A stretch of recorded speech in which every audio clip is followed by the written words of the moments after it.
Sam uncovers his wife Julie's affair with the arrogant Dr. Richard Peters. Rage consumes him as he bursts into their secret tryst, wielding a garden hose in furious revenge. But the discovery of Julie's secret diary reveals a deeper betrayal, years of infidelity hidden behind closed doors. Sam's world spirals as he battles both Dr. Peters and his own crumbling sanity. Desperation drives him to the edge, where revenge and self-destruction collide in a brutal, relentless struggle. Friday, July 15th, 2016. The familiar tune, "What is love, baby, don't hurt me," echoed in my ears as I reluctantly opened my eyes. I'd chosen that song as a joke, hoping it would amuse my wife, Julie. The first time it played, I stayed still until she asked why I wasn't turning it off. That was my cue. I started the goofy dance from Night at the Roxbury, earning a playful slap and a stifled laugh from Julie. As she tried to reach for my phone, I leaned up, pressed my lips against her shirt, and rolled us both onto her side of the bed. "Hey, stop that!" she giggled, half serious, as our playful tussle turned into a tender moment. The alarm rang again, interrupting us with its repetitive tune. "Turn that off," she laughed, and we continued our morning of light-hearted fun. That was Monday. Today's Friday, and there's no chance of that happening again. I was in the guest room. Julie had mentioned a sore throat, so I was banished here, as usual. It was 5 a.m., too early to go to work, so I decided to indulge myself. I quietly dressed and slipped out, opting for comfort with my fuzzy slippers. I drove past the train station, deciding to stop at IHOP since I had time to kill. When the waitress, a tired-looking woman named Janet, approached, I impulsively ordered one of everything on the breakfast menu. Her eyes widened in disbelief, but I handed her my credit card and added a generous tip. She led me to a large table in the center of the restaurant. Soon, dishes began to pile up, attracting curious glances and a few smartphone cameras. As the restaurant filled, I noticed a man glaring at me, frustrated that I was occupying so much space. Amused, I decided to take my time, savoring the moment of unexpected rebellion. I was scrolling through my phone, occasionally grabbing a bite of food. Eventually, I set my phone aside and began taking small bites from different dishes, all while keeping an eye on an increasingly angry dad across the room. His face grew redder as his wife tried to calm him, but he pushed her hand away and stepped closer to me. I stood up, knocking my chair over with a loud crash. "Do you want to fight? Come at me. This is my IHOP. All your pancakes are mine." The room fell silent with everyone staring, some even recording. I grabbed a handful of pancakes, took a messy bite, and let the rest fall to the table before walking out. As I exited, the angry dad's son gave me a thumbs up, unnoticed by his father. In the parking lot, I realized I should have taken a napkin, but I just wiped my hands on a shirt in the back of my car. Driving away, I felt oddly liberated, but noticed my behavior was becoming more erratic. Shouting at strangers in public? That would have seemed insane not long ago. With hours to kill, I considered a movie, but had seen them all. I thought about joining a flash mob at the mall, but felt too old at 27. Instead, I sat in my car, lost in thought until 11:30, when I finally snapped out of it and went to Home Depot. I bought the longest garden hose they had and a strong nozzle, then drove home, arriving just after noon. Julie's Honda and a red Porsche Cayenne, belonging to Dr. Richard Peters, or Dr. Dick, as I called him, were parked in the driveway. I grabbed the hose, connected it, and quietly set up outside the bedroom door. I could hear noises from upstairs, but knew they wouldn't notice me. I adjusted the nozzle, crimping it to increase the water pressure. I slowly opened the bedroom door to find Dr. Dick and my wife in their usual afternoon meeting. They didn't see me until I turned on the hose, sending a sharp, painful stream their way. Dr. Dick yelped and fell off the bed, while Julie rolled off the other side in shock as the water hit her. By now, Dr. Dick was trying to speak, but it's hard to talk when you're getting blasted with water in a sensitive spot. He tried dodging the water, but I kept my aim steady. Julie peeked over the bed, shock etched on her face. Dr. Dick realized I wasn't backing down and lunged at me. Have you ever played that carnival game where you shoot water at a clown's mouth? It's way more thrilling in real life.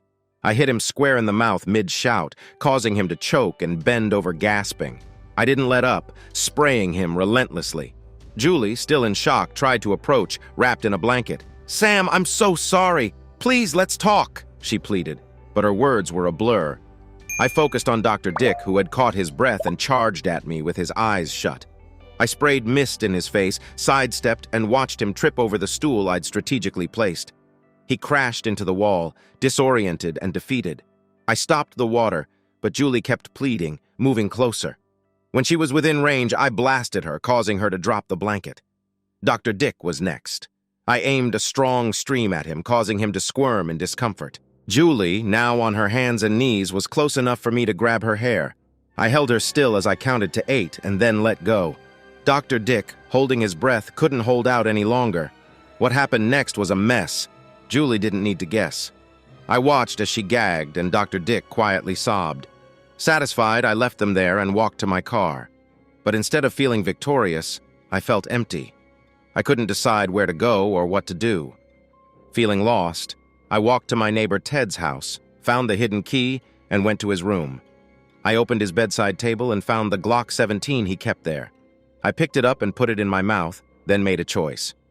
Friday, July 15th, 2016. What is love? Please don't hurt me. Not anymore. I slowly sat up in bed, dreading the repetition. I put on the suit I'd chosen the night before and headed to my cubicle at Broadwell and Marks on Wall Street. My job as an analyst involved evaluating companies and financial products, then passing my findings to a junior team member. They'd double-check my work before a senior associate made the final decisions, and took all the credit. If things went wrong, the blame fell on the team. People imagine Wall Street as glamorous, but my reality felt more like being stuck in a rut. I started right out of college at 21 with a finance degree from Rutgers. 6 years later, despite a decent salary, I hadn't advanced as quickly as I'd hoped. Networking was key, and I wasn't great at it, so I watched others with less skill climb the ladder faster. After a busy day, I arrived home just after 6 to the smell of bacon. Julie, who worked normal hours at a hospital, usually cooked dinner during the week. Tonight was breakfast for dinner. As I walked in, I teased her, "What's that amazing smell?" She replied, "Bacon and eggs with home fries in the oven. I set the toaster when I heard you come in." I approached her, taking a deep breath, not just of the food, but of Julie's familiar scent. I kissed her neck, making her shiver. "Oh no, stop that, Sam. Save it for later. I'm hungry." "So am I joked, nibbling playfully. She laughed, like a vampire, then kissed me back before saying, "But you're right. Let's not waste the meal you took time to cook." I grabbed some plates, and Julie warned, "You're going to pay for this later, you know. Don't get too carried away with that mouth of yours." After dinner, we snuggled on the couch, watching *Trauma*, Julie's favorite medical drama.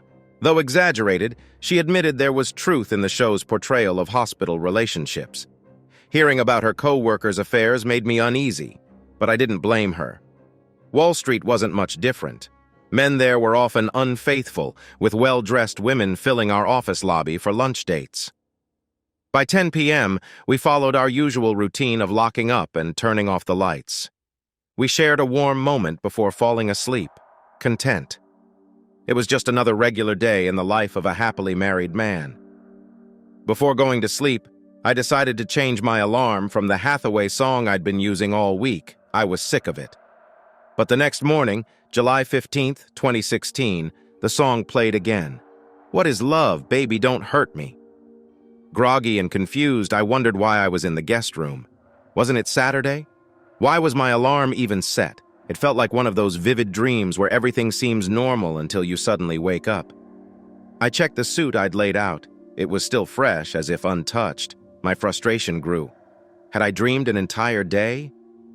The drive to the train station felt oddly unfamiliar, even though I'd done it countless times. On the train, things got weirder. A girl sat next to me, someone I recognized from a dream, with stretched earlobes that looked like they could fit a toilet paper tube. I must have stared too long because she snapped at me, bringing me back to reality, or was it? I moved to the back of the train, trying to shake off the confusion. Was yesterday really Thursday? My routine seemed to help. Reading the Wall Street Journal was the same as always, reassuring me that I wasn't dreaming. but the rest of the day passed in a blur, like I was on autopilot, replaying the same moments. The next day, July 15th again, I woke up screaming, startling my wife. She rushed in thinking a woman was in trouble. "That was me," I said, more confused than ever. "I think I'm losing my mind, Julie," I said weakly. "What do you mean?" "You're scaring me," she replied, concern etched on her face. I hesitated, knowing that saying it out loud would make it real. "I keep waking up on the same day. This is the third time I've found myself in the guest room on July 15th. Julie looked worried but tried to stay supportive, though I could tell she wasn't entirely convinced. "Maybe it's just stress," she suggested. "Are you sure it wasn't a bad dream?" Then an idea struck me. "Come with me to the store.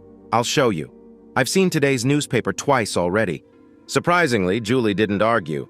She quickly dressed and joined me, sensing how upset I was. As we drove to the nearest gas station, I felt a bit more confident with her by my side. Back home, we sat at the kitchen table and I asked her to pick an article at random. I tried to recall details I shouldn't have known, but it wasn't as easy as I thought. I managed to remember some things, but not everything, especially since most of the articles were about finance, something I was already familiar with. "It's a bit unclear," Julie said, "but you knew more than I expected. This is really affecting you. I'm going to call Susan and take the day off. I don't think you should be alone." Julie, ever the caring and honest person, easily secured the day off. She was already a well-respected assistant director at the hospital, with her bosses eager to keep her around. She returned to the kitchen and led me to the living room, where I lay my head on her lap as she gently ran her fingers through my hair. I tried to relax, but my mind was racing, trying to figure out how to prove what was happening. We spent the day talking, with Julie doing her best to keep me distracted and cheerful. Despite everything, I enjoyed the time we spent together. As evening approached, I had an idea. "Trauma," I said suddenly. "What about it?" she asked. "Your favorite show. There's a new episode tonight. I've seen it twice already, so I can tell you what happens." She laughed. "You're teasing, right?" I smiled and began to share the plot. She had me for a moment, and I appreciated the lightheartedness. "All right," I began. "There's going to be a school bus accident.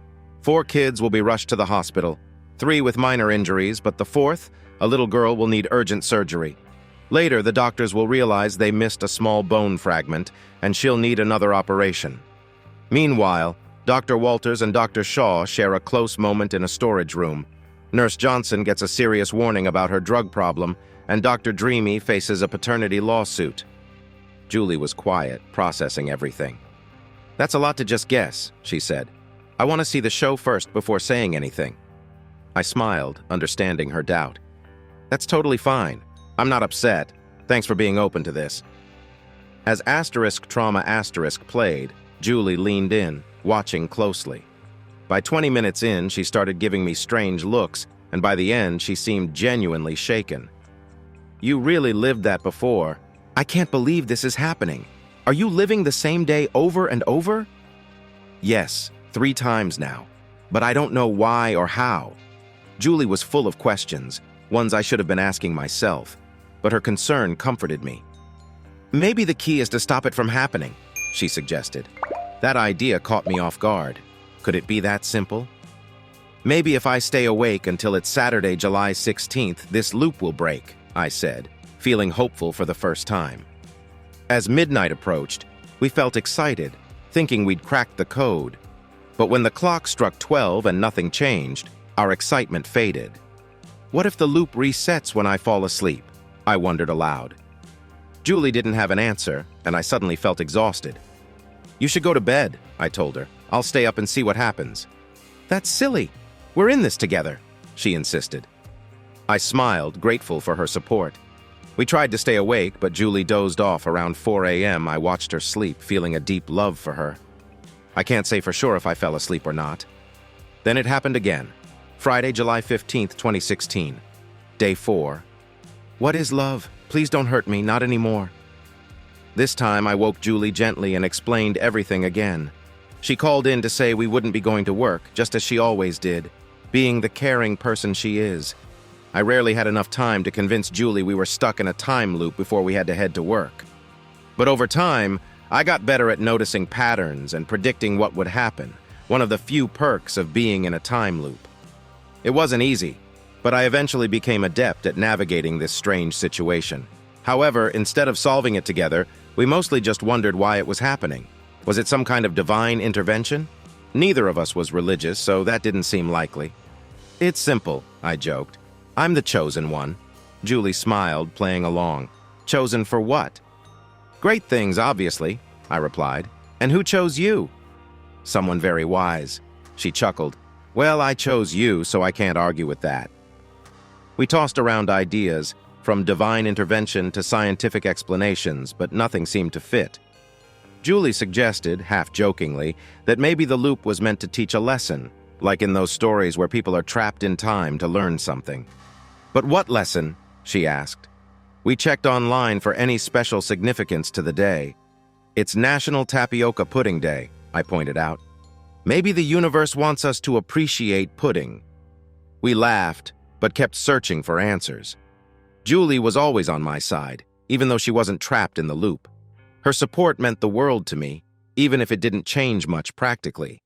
As we discussed whether to investigate time loops further, she suggested we take a break instead. Let's go to a nice restaurant, then watch a movie. Just not * Rocky Horror *. We can relax and try again tomorrow. I could see she was getting tired of repeating the same conversation. You still seem excited because it's all new to you every day, she said. But for me, this is the 12th day of talking about the same thing. I understood her weariness and agreed to take a break. I picked her up playfully and we danced around the room singing, Let's Do the Time Warp Again. Then, Friday, July 15th, 2016, Day 16. What is love? Baby, don't hurt me no more. Day 16 would change our marriage, though I didn't realize it at the time. The night before, we had enjoyed a nice dinner and a movie, and she joked that I owed her for being rough earlier. Now, we fell back into our usual routine, waking up, talking about the loop, and wondering how to break free. When Julie suggested we start researching time loops, I had already considered it but didn't see much hope in that direction. Conducting serious research in a single day was impossible. I'd need time to study, contact experts, and figure out the right questions to ask. But with only a day to work with each time, it seemed futile. The biggest issue was that I didn't believe this time loop could be explained by current science. It felt more like magic. If it was just science, I was in trouble. But if it was something beyond that, maybe it wouldn't last forever. Julie was still focused on finding a scientific answer, but I had to stop her. Sweetie, it feels like we're just repeating the same conversation we had last night. She looked frustrated, but I quickly added, I appreciate how much you're helping, but after more than 2 weeks, it feels like we're going in circles. We need a change. She sighed, understanding the exhaustion of going over the same thing repeatedly. Do you want to put this off until tomorrow? She asked. Not tomorrow, I said. I don't think I'll talk about the loop at all tomorrow. Instead, let's do something fun again. She seemed shocked. You're not going to share? We're in this together. Just for one day, I reassured her. You won't remember this anyway. I'm planning to send you flowers at work tomorrow, then head into the city to get your favorite corned beef sandwich from Katz's for lunch. After that, I'll plan a special evening for us. Julie smiled at the idea of flowers, but when I mentioned lunch, her enthusiasm waned. That sounds nice, Sam, but maybe just the flowers. I'll be really busy with payroll and might not have time for lunch. Even if I do, I might not enjoy it as much as I should. You should take a day for yourself. Enjoy the city, see a movie, stroll through Central Park. Don't worry about me. Her response made sense, even if it wasn't what I expected. She wanted me to take a break, and I realized I needed it too. I knew Julie took her job seriously, so her hesitation about lunch didn't bother me too much. But I couldn't shake the feeling that something else was troubling her. Maybe she was uneasy about turning me down, which made me realize how much she cared. Friday, July 15th, 2016, Day 17. What is love? Baby, please don't hurt me. Don't hurt me, no more. I decided to follow Julie's advice and headed into New York. I had breakfast at Russ and Daughters, enjoying a smoked sturgeon bagel, my favorite. Afterward, I wandered through the Met, spending most of my time in the medieval and Egyptian exhibits. It was a leisurely day, but by noon, I felt guilty that Julie was stuck at work while I was out having fun. I wished I had suggested we take the day off together. I thought about calling her to check in and ask if she liked the flowers I sent, but when I turned on my phone, I saw I had missed a call from her. She had left a sweet message thanking me for the flowers and saying she loved me. I tried to call her back, but she wasn't at her desk, and her cell went straight to voicemail. I didn't worry too much. She had mentioned it would be a busy day. Later, while sitting in a park, Julie called back. "Hey there. Sorry I missed your call. Did you get my message? The women in the office were so jealous." We chatted, joked about her coworkers, and she teased me about shopping for a mask on Amazon. Her lightheartedness lifted my spirits, and we made plans for the evening. "I love you, Julie," I said. "I love you too, Sam," she replied. Friday, July 15th, 2016, Day 18. What is love? Please don't hurt me. Don't hurt me no more. I woke up feeling unusually calm and rested after taking a day for myself. I realized that I couldn't break this time loop by just being stubborn. I needed to embrace the day and make the most of it, even if I was stuck in the same loop. I decided to change my approach. Instead of obsessing over the loop, I wanted to enjoy each day as much as possible, and I wanted Julie by my side. I wondered if I could convince her to take the day off with me without bringing up the loop. It sounded like a great idea, but I wasn't sure how to persuade her. Could I get her to relax and enjoy a day together? Julie took her job seriously, so her hesitation about lunch didn't bother me too much. But something about it seemed to unsettle her, and I couldn't shake the feeling that something was off.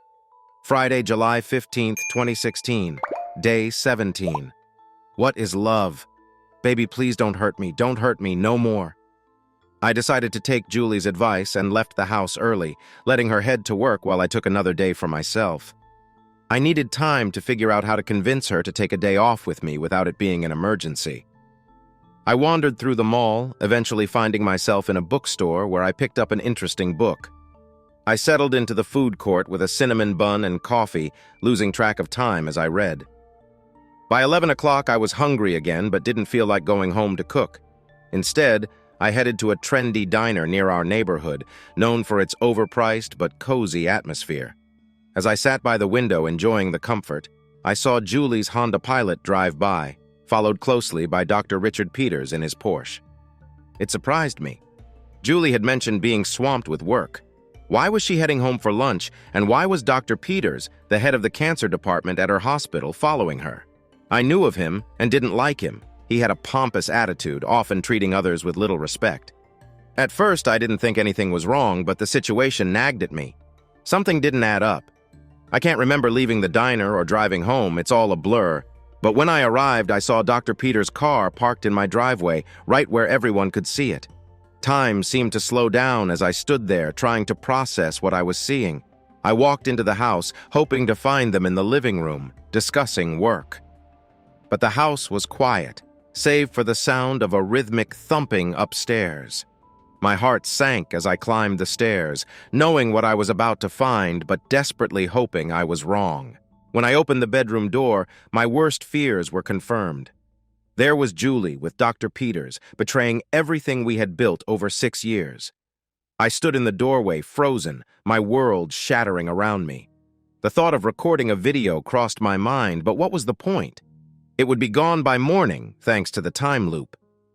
I stared at the plain white walls, my mind racing with thoughts of anger, confusion, and disbelief. I had never imagined Julie could be unfaithful. I trusted her completely, even more than I trusted myself. I took a step back, ready to walk away, but then I realized none of this would matter in the long run. I could act however I wanted. So I walked into the room, grabbed Dr. Peters by the back of his head, and yanked him away from Julie.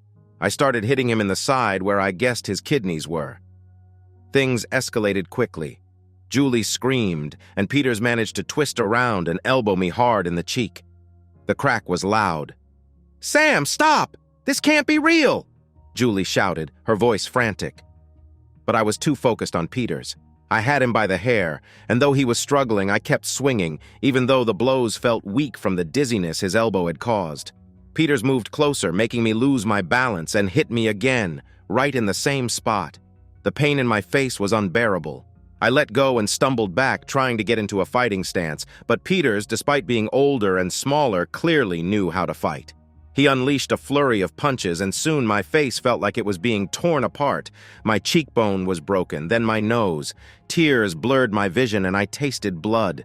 Through the haze, I saw Peters wind up for a spin kick. It connected hard with my side, and I heard a rib crack. Julie had been screaming the entire time, mostly incoherent, but now she was pleading for us to stop. Peters seemed ready to keep going, but Julie finally intervened, grabbing him from behind and shouting, "Don't hurt him!" Distracted, Peters tried to free himself from Julie's grasp. I saw my chance and, without thinking, landed a solid punch to his jaw. He went down instantly, and we all collapsed into a heap. I rolled off him, wary that he might get up again like a villain in a horror movie. Julie's voice broke through the chaos. "Oh my God, your face, honey! We need to call an ambulance!" But I didn't want her help. Seeing her, still undressed, made me feel sick. She ran downstairs, and I followed slowly, struggling to keep my balance.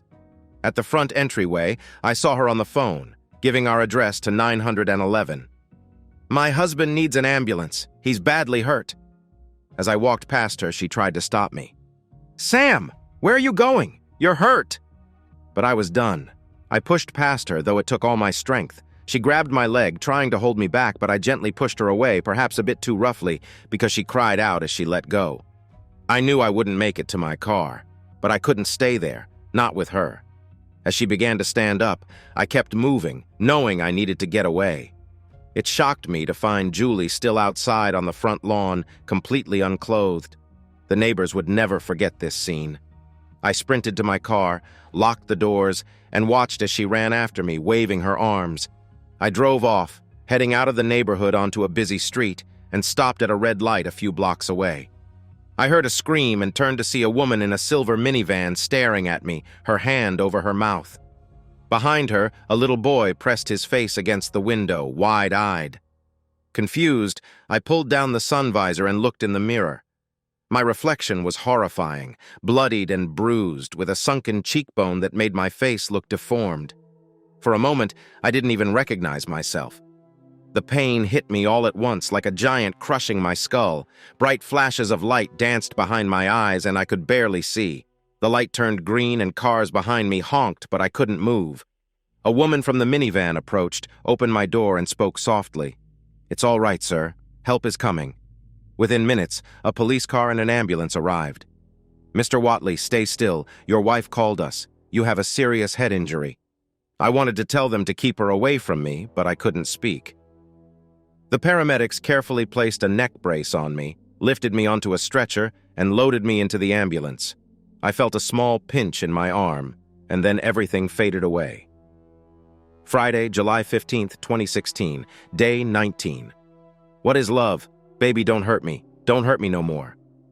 I jolted awake and instinctively touched my face. Everything was fine, the pain completely gone. The world reset each day, and now I understood that I did too. But I remained in bed, rubbing my face absent-mindedly, trying to process it all. I stood in the doorway, watching Julie sleep. Who was this stranger in my wife's body? I had believed in her loyalty completely, and now that trust was shattered. I dressed mechanically, my mind racing with questions. How long had this been going on? Why did it start?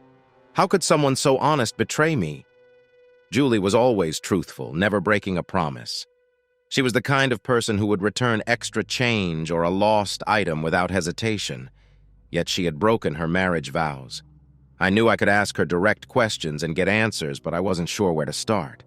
Even though the time loop allowed me endless opportunities to probe for details, the thought of confronting her again made me feel sick. I didn't want to see her or talk to her. The pain was too fresh, too deep. The thought of sitting down with Julie every day to dig into the details of her betrayal made me feel sick. I wanted to uncover the truth on my own before confronting her, to see if she was hiding anything from me. I usually got honest answers from Julie, but what if she was holding something back? I knew that using fancy technology to spy on her phone calls or set up cameras wouldn't work. Time was too limited. I needed a different approach. I suspected she was seeing Dr. Peters. but I needed more proof. If I could somehow listen in on their conversations, it might reveal what they were discussing. I considered spying on her online activities instead.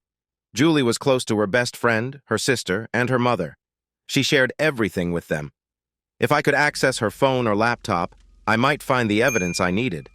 But today wasn't the day. She was already at work. I decided that tomorrow would be different. Friday, July 15th, 2016, day 20. What is love? Baby, don't hurt me. Don't hurt me no more. Early in the morning, I quietly grabbed Julie's phone from the nightstand, hoping it would unlock with her fingerprint. No luck. I switched her phone with mine and took her laptop, planning to spend the day riding the subway to keep her off my trail. On the train, I tried to guess her phone's passcode, starting with birthdays. Hers, mine, my parents'. But I didn't know her best friend Liz's birthday or those of her family members. After several failed attempts, the phone locked me out for increasing periods. By the 10th try, it locked me out completely, directing me to the company's website for a fix. Frustrated, I realized that switching phones had been pointless. Julie would likely figure out that I had her phone and wait to confront me at home. Tomorrow, I'd need a new plan, one that wouldn't rely on guessing passcodes or playing cat and mouse with technology. Realizing I couldn't meet the security requirements to reactivate Julie's phone, I tossed it in a trash can at the subway station. I'd deal with it tomorrow. My focus shifted to her laptop, hoping it would be easier to crack.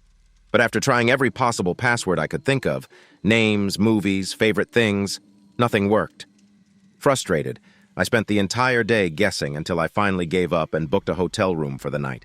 Tomorrow, I vowed, I'd find a new approach.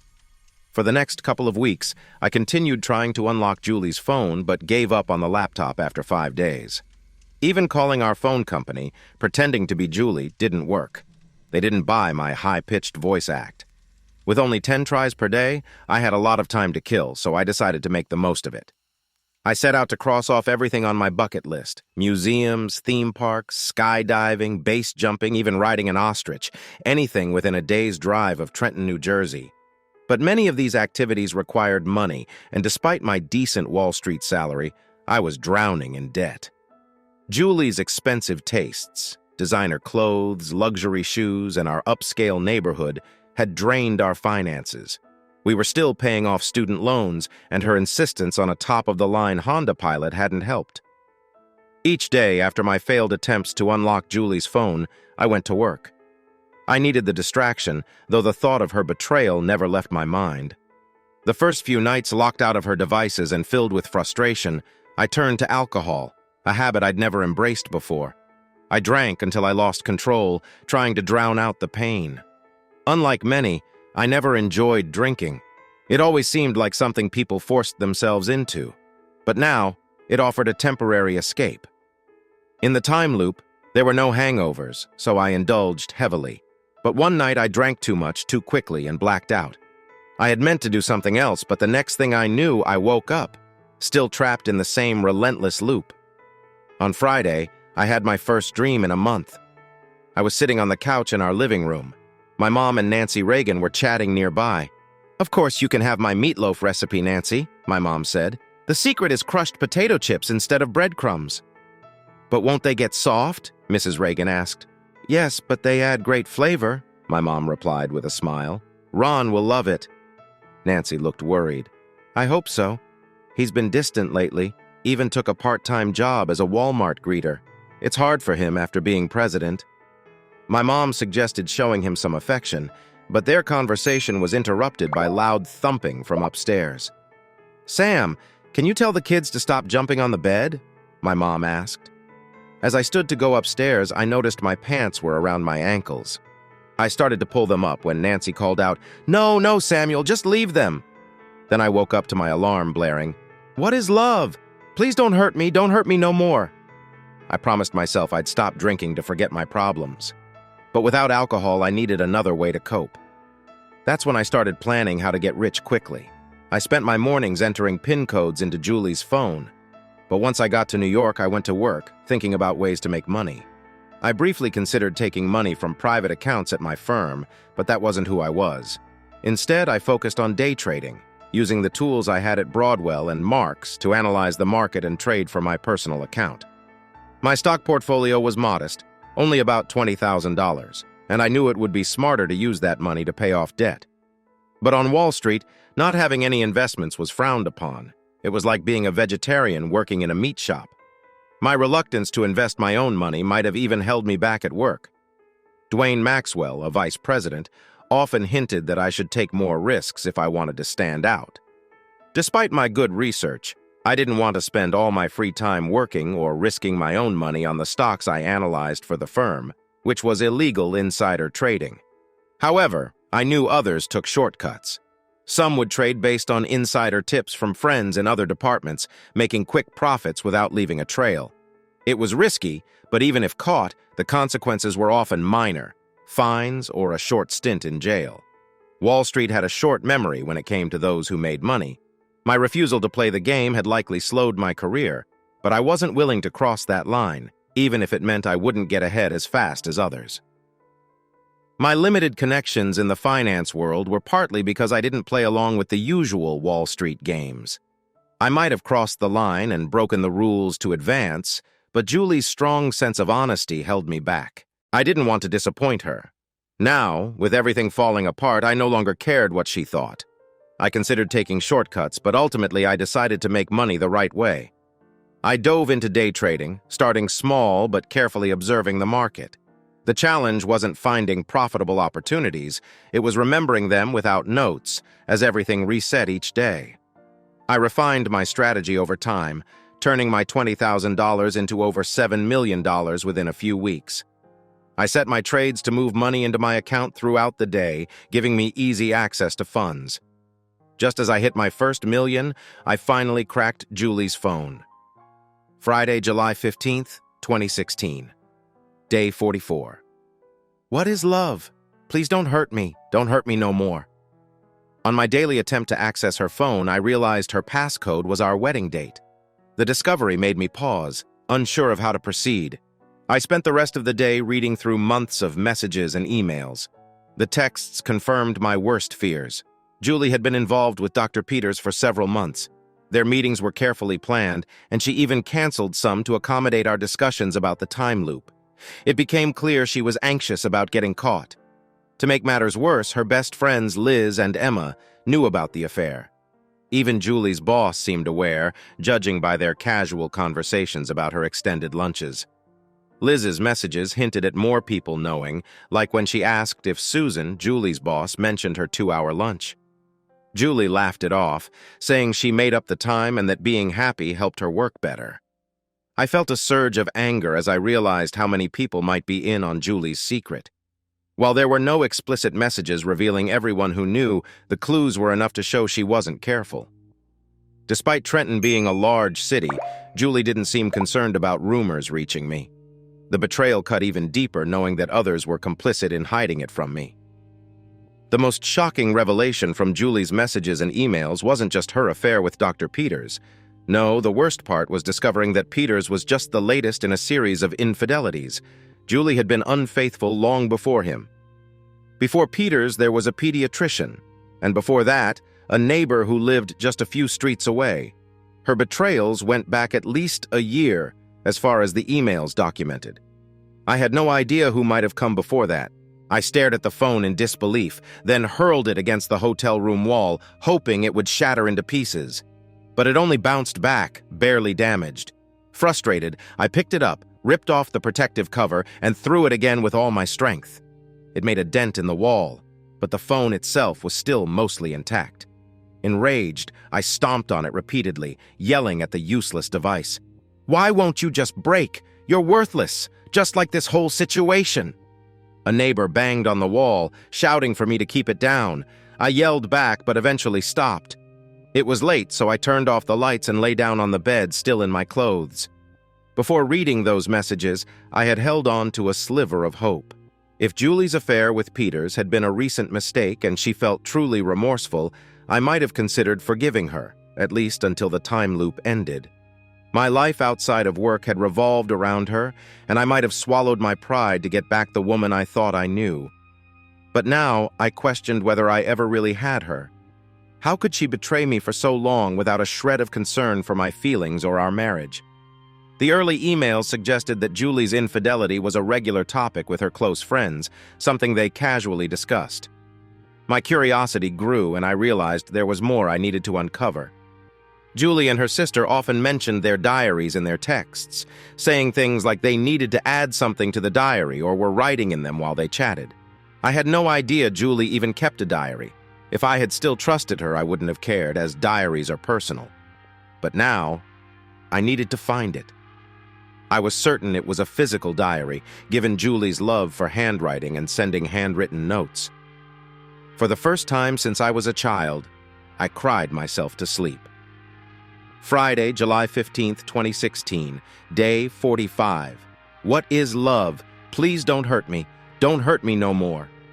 That morning, before Julie's alarm went off, I began searching the house for her diary. Our home was far too big for just the two of us. Julie insisted we'd need the space when we had kids, though I would have preferred a smaller, more affordable place. You can guess who won that argument. I searched everywhere in the kitchen, even behind the trash can and in the oven, before moving on to the living room and downstairs closets. Though I didn't expect to find her diary in these common areas, I had time to spare. Once Julie left for work, I parked a block away and waited. I hadn't eaten much since discovering her affair, and the thought of food made me nauseous. When I was sure she was gone, I returned home, determined to search the bedroom before Julie came back with Dr. Peters for their lunchtime rendezvous. I figured the best place to start was her walk-in closet. I called it her closet because it was entirely hers. My clothes were relegated to an old wooden cabinet since there wasn't enough space for two large closets in the master bedroom. I hoped to find the diary and get out before noon, before Julie returned to continue her deceitful affair. I searched through all the boxes on the top shelves, moved clothes around, and checked behind the shoes, but I found nothing. The bedside table had a few things I didn't recognize, but nothing surprising. Still, no diary. Next, I turned my attention to Julie's vanity, a massive Victorian piece that matched my wardrobe. Sometimes I resented that piece of furniture. If she hadn't insisted on it, my clothes might have had a better home. The vanity had multiple drawers, and I carefully searched each one.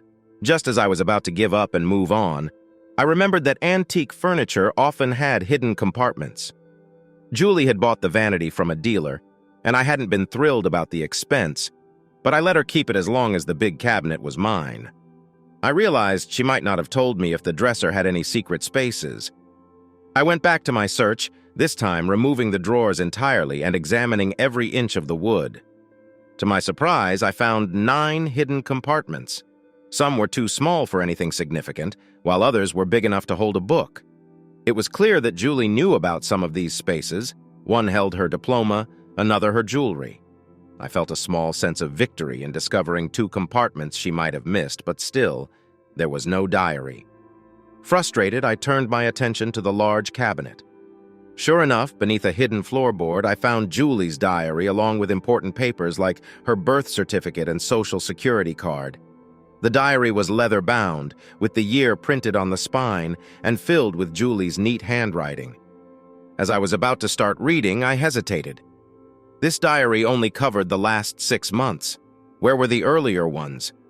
Given the size of the diary, there would likely be several more to account for previous years. Our house was large, but I knew every inch of it. There was no basement or attic filled with hidden things. If Julie had stashed away other diaries, I would have noticed. Then it struck me. They must be at her parents' house.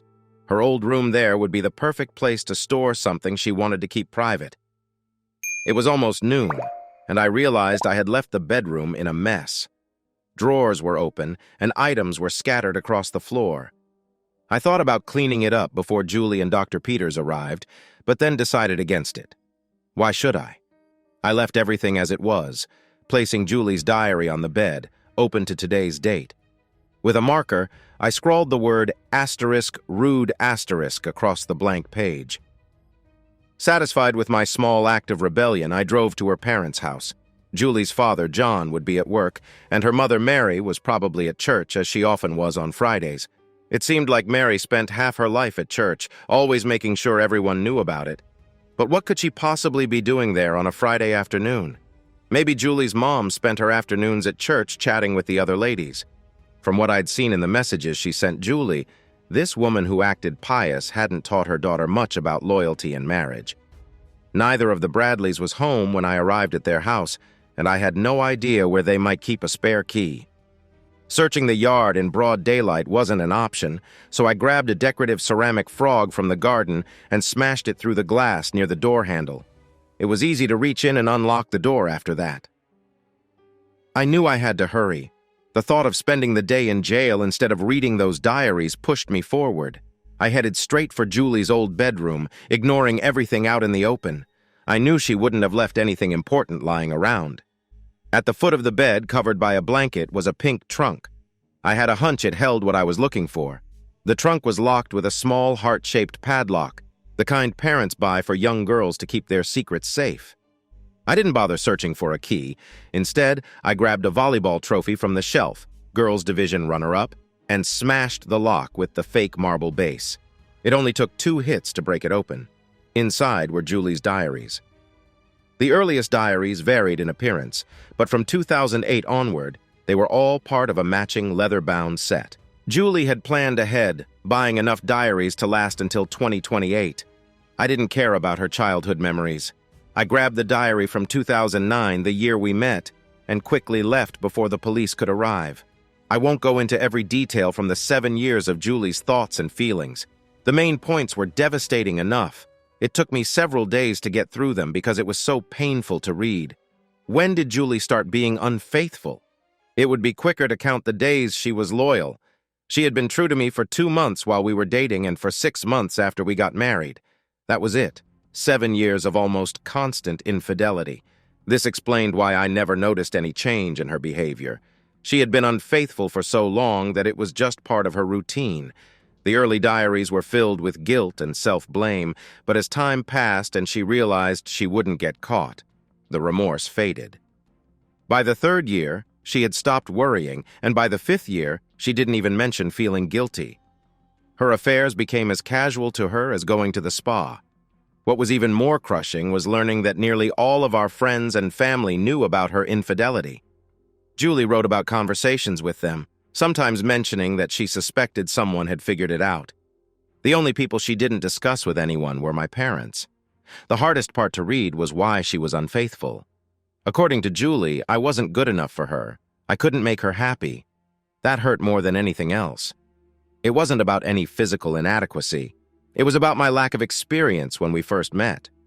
I had always been conservative, respecting the women around me, never pushing for intimacy too quickly. It took me time to feel comfortable in a relationship, and I had believed in love and treating women with respect. Julie, on the other hand, seemed to view my careful approach as a flaw, something that justified her betrayal. In college, I had stayed away from casual relationships, preferring to take things slow. The girls I dated were similarly reserved. I believed in building a relationship based on mutual respect and affection, but it seemed Julie had wanted something different, something I hadn't provided. And for that, she had been unfaithful for almost our entire marriage. In high school, I never got intimate with my girlfriend. My first real experience came during my 2nd semester in college when I was dating a girl named Anne for 5 months. She had a bit more experience than me, but our time together felt awkward and rushed, more like a teenage fling than a college relationship. My next 2 girlfriends were similar. Then I met Julie. Julie was the first person I dated who had a typical dating history. We never discussed the details of our past relationships, but it was clear that she was more experienced than I was. I felt shy around her, and while we got along well as a couple, I was always trying to keep up with her level of experience. I often felt like a clumsy teenager, awkward and unsure. I struggled with insecurity, feeling like I wasn't measuring up. I was too proud to admit that I needed help, and Julie, as I later learned from her diary, was too afraid to bring it up, worried that I might end the relationship if she said the wrong thing. Looking back, she might have been right. At 21, my pride was fragile, and I might not have handled her honesty well. Julie chose to stay quiet, leaving me to figure things out on my own. I focused on connecting with her in other ways, working on creating a warm, loving atmosphere. I became more attentive and affectionate, and over time I learned to read her signals, eventually making her happy in ways I knew how. But even as I tried to improve, I knew deep down that something was missing.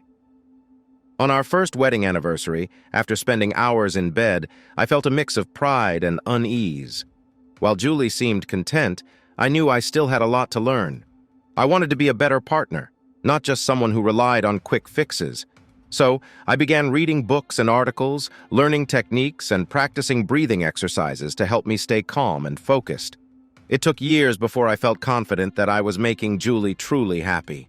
I don't blame Julie for not teaching me what I needed to know. We were both young and inexperienced, and I never asked for her help. But I do hold her responsible for how she chose to handle our situation. She knew my flaws when she agreed to marry me.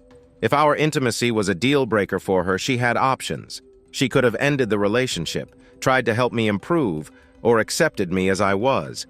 Instead, she chose to seek fulfillment elsewhere, starting soon after we began dating. One thing in her diary that struck me was her belief that it was okay to see other people until a couple agrees to be exclusive. I completely disagreed with that view. To me, a person should either date one person at a time or be honest with their partners if they are seeing others. Julie's approach felt selfish and deceptive, and it added to the pain of discovering her infidelity. We never explicitly discussed being exclusive, and I never imagined Julie would use that ambiguity to justify her actions. I was shocked to learn that she believed it was okay to see other people until we had a formal commitment.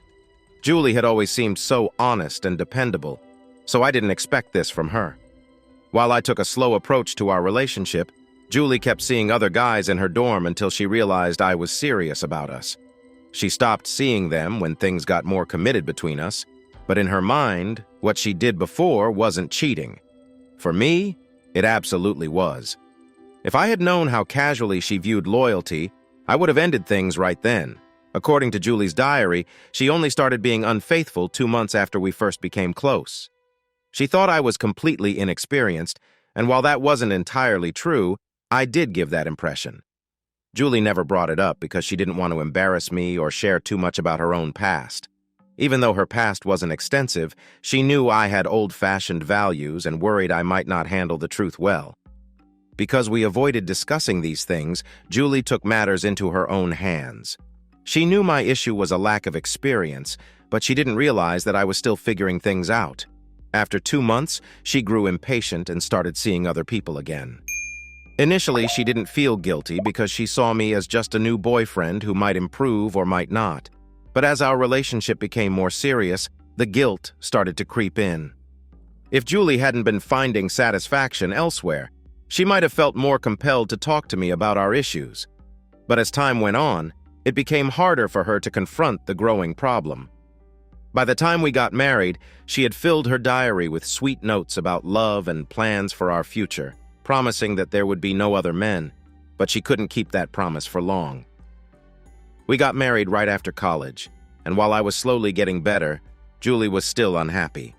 She managed to stay faithful for 6 months before a male nurse she had dated in college tempted her back into old habits. She felt ashamed, as cheating on her husband didn't match her self-image as a trustworthy person, but the thrill kept her coming back. Each time she told herself it would be the last, but she couldn't stop. Eventually, she gave up trying to change, telling herself she would only stop if our marriage got better. But Julie did nothing to improve our relationship. She stayed silent, never admitting her unhappiness, and I was oblivious, thinking everything was fine. It wasn't until a year after we got married that I decided to truly focus on improving myself. Not because Julie pressured me, but because I wanted to be a better partner. By that time, Julie had accepted her infidelity as a part of her life. She noticed I was changing, and at first it gave her hope that she could leave her other relationships behind. But eventually, she stopped even considering giving them up. Over the years, Julie was caught a few times by coworkers and friends, but they kept her secret, either because they didn't care or didn't want to get involved. This only made Julie more confident, and she began openly discussing her affairs with her friends. Never with me, of course. The only times she felt a twinge of guilt were on special occasions like our anniversary or my birthday, or oddly enough, after we had a particularly warm moment together. Despite everything, Julie's diary was filled with praise for how I had grown, noting that the boy she once knew had turned into a man.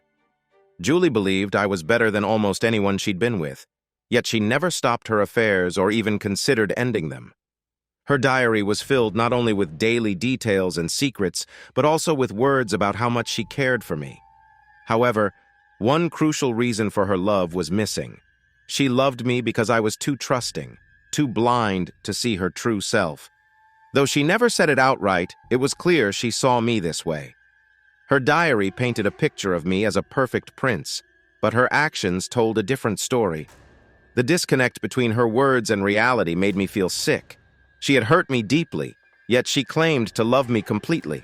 I had always thought I was lucky to have Julie, that our love was equal, and that she was nearly the ideal wife despite a few faults. But now, I couldn't reconcile the good person I knew with the one who had betrayed me. My marriage felt over, even though I was trapped in this time loop. I couldn't divorce her, leave her, or make her feel the pain I was experiencing.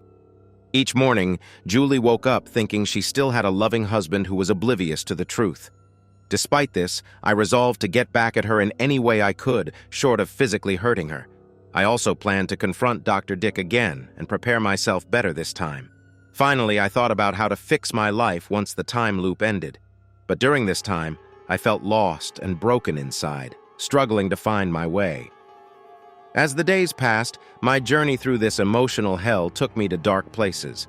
The routine of the time loop hid the pain for a while, but I wasn't sure if my actions sped up or prolonged my healing. What I do know is that I felt unbreakable, though not in a good way. My descent into drug use lasted a few months. I tried everything, snorting, smoking, injecting, but none of it helped. Most of the time, I couldn't remember what happened afterward. I would just wake up in the guest room, unsure if I had overdosed or not. The time loop made me feel invincible, but I was missing something important.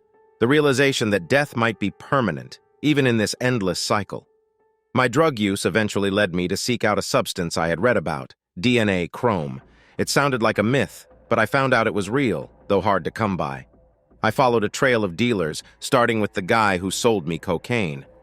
After proving I wasn't a cop by taking a pill, I was sent from one dealer to another, ending up with someone named Smoke in Long Island.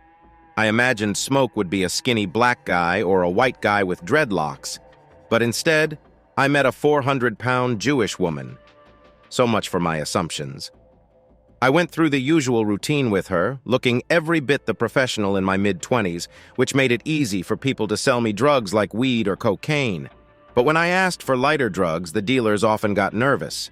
To ease their concerns, I'd usually suggest using the drug right then and there. I had already taken ecstasy for the guy selling cocaine, but Smoke wanted her own proof. Knowing my lungs always reset every morning, I avoided smoking anything, which just made me cough uncontrollably. To pass her test, I took some speed she offered me. Once she was convinced I wasn't a cop, she sold me the adrenochrome. It came in a small bottle that fit perfectly in my pocket. Just as I was about to leave, the police stormed in. "Get down! Everyone on the ground!" they shouted. By now, getting arrested felt routine. I'd been caught a few times during drug buys or by hotel managers who called the cops after seeing how the drugs affected me. This time, I was jittery from the ecstasy and speed, so when they ordered me to get down, I didn't listen. Instead, I reached into my pocket to hand over the adrenochrome, thinking I could just give it to them. But they didn't know what I was reaching for. Bang! I felt something odd. I looked down and saw a hole in my shirt, no blood yet. Confused, I gently touched it. Then everything went hazy as I found myself staring at the ceiling. There was no pain, just an eerie emptiness. My breathing was fast, but it felt distant, like it wasn't even mine. The ceiling seemed to twist and bend into sharp points. Friday, July 15th, 2016, day 132. What is love? Baby, don't hurt me. Don't hurt me no more. I had died. There was no doubt about it. If someone had asked if I thought I could die and still wake up the next day, I would have said yes based on what I knew about the time loop. But I had never wanted to test that theory. Now I knew. That was the end of my drug use. Not because it was risky, but because nearly losing my life during a police raid forced me to rethink everything. I didn't like who I was becoming. My wife had hurt me deeply, making me question my worth, and I'd spiraled into this mess to escape the pain. The drugs weren't physically addictive, but they offered a way to avoid confronting my problems. I realized now that I was running away, but I was done with that. Friday, July 15th, 2016. Day 133. What is love, baby? Don't hurt me no more. I knew how to start fresh. I went to work. Even when I was using drugs, I'd continued refining my day trading strategy. I didn't really need the money, but the thrill of making millions was hard to resist. I had mastered the stock market patterns for July 15th, 2016, and could now set up my trades in under 30 minutes. But today, I had another reason for visiting Broadwell and Marks. I needed to see my boss, Ben Johnson. Ben was a charmer, known for his many relationships with women who hoped to become Mrs. Johnson, wife of a successful Wall Street man. He was open about his lifestyle, and some women even accepted it, thinking they could change him. Sometimes he skipped the dating game and just paid for what he wanted. I knocked on his door and stepped inside. "Hey, Ben, do you have a minute?" "Of course, Sam. What's up?" "It's not about work," I began, trying to find the right words. "I was in the break room earlier and heard you and Schmidt talking about finding someone to join Brad for his bachelor party." Ben looked a little puzzled. "Yeah, I remember. We did arrange for someone, but why?" "Well, it's not really about the party," I said, hesitating. "I was actually hoping you could help me find someone to connect with, someone special." Ben seemed surprised. "Where is this coming from, Sam? You act like you're happily married." I couldn't explain everything, so I just shrugged. "You know what? Never mind. Forget I asked. It's not my place to pry," Ben said, sensing the shift in our conversation. "What's your budget? I can spend a lot, but I want someone who's both smart and attractive. No nonsense." "I know just the right person then," Ben replied, leaning in a bit. "But I should warn you, she's not cheap. At least $5,000 for the evening. If you want the whole night, it's $15,000. Gloria's the best. I could find someone for less, but if you want the best, she's your woman." "No need to look further. I want Gloria," I said, determined. Ben didn't question me further. He probably had a good idea of what I had saved, but he was the type to respect boundaries. That's why I went to him. He wouldn't pry or judge, just help. I could have asked any number of people at Broadwell and Marks. Plenty had their own lists of escorts and dancers for impressing clients. But Ben was discreet. "Gloria only takes referrals, so I can't give you her number directly," Ben explained. "I'll call her and give her your contact info. She'll reach out to set up the details." "Thanks, Ben. I really appreciate it." "No problem, Sam. You're a good guy. I wouldn't recommend Gloria to just anyone. She might stop talking to me if I did." Ben might have been making things sound better than they were, but I didn't think so. I was known for being honest, which didn't quite align with meeting someone like Gloria, but I wasn't the type to mistreat anyone either. There wasn't much more to discuss, so I thanked him again and left. Now, I had a new problem. I actually needed to get some work done. I didn't want to leave early and possibly mess up the connection Ben was arranging for me. So I buckled down, though it had been so long since I'd worked a full day at Broadwell and Marks that I'd forgotten much of what I used to do. Around 3 o'clock that afternoon, my phone rang. It was an unfamiliar number. "Hello, this is Sam." "Hi, Sam. A friend gave me your number," a smooth voice said on the other end. "You must be Gloria.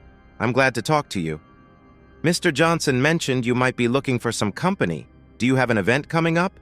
she asked, careful not to reveal too much over the phone. Her usual clients probably preferred discretion. "Something like that," I replied, "but I'm actually in a bit of a hurry. If you're free, I'd like to meet and discuss the details." "You're in luck. I had a last-minute cancellation. I can meet you at Le Chiffre in the Westin Times Square. Is 8 o'clock good?" "Perfect," I said. "I'm looking forward to it." After work, I made sure I had everything I needed for the evening. Normally, I'd turn off my phone in the evenings to avoid calls from Julie, but tonight I kept it on. I headed to a bank that stayed open late to withdraw cash. I knew how the stock market would perform that day, so it was easy to turn a small sum into a significant amount. The challenge was accessing it quickly. Luckily, I had connections through Broadwell and Marks, and my bank was one of their business partners. Even with millions in my account, I was still a small player in the grand scheme, but I could withdraw hundreds of thousands without raising any red flags.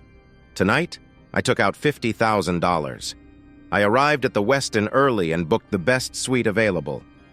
I didn't have time to shop for a new suit, so I asked the concierge to arrange a fresh shirt and tie, which they promptly delivered to my room. I showered and relaxed in a robe until it was nearly time to meet Gloria. I walked into the restaurant 15 minutes early and took a seat at the bar. Unsure if we'd be dining, I informed the host of my name just in case. Right before 8, I received a text from Gloria. "I'm almost there. I'm wearing a green dress with a silver design." Just as I looked up from my phone, I saw her. Wow. Julie was beautiful, but Gloria was on another level. The two guys next to me at the bar stopped talking immediately. Gloria was taller than Julie, about 5 inches more, and her shoes added another 2 inches, bringing her just below my 6'2" height. She moved with such grace that I wondered if she'd had dance training. Gloria's figure was undeniably captivating, but it was her face that truly drew me in. She had the same chestnut hair and green eyes as Julie, my wife, but while Julie was pretty, Gloria was breathtaking, like a modern-day Helen of Troy. I couldn't help but wonder why someone so stunning would choose this line of work. She could have easily been a model or actress, but I didn't ask. It didn't seem right. I walked up to her and introduced myself. "Gloria! Hi, I'm Sam." She extended her hand with a smile. "Nice to meet you, Sam." Instead of shaking it, I instinctively kissed the back of her hand. It felt natural, and she seemed to find it sweet. "Such a gentleman," she said, with a small smile that made my face warm. "I'm sorry," I admitted, feeling a bit flustered. "I wasn't prepared for how lovely you are." She might have blushed, but I brushed the thought away. This woman was a professional, used to compliments. "Shall we add your name to the list if you'd like to have dinner?" I offered. "Maybe," she replied.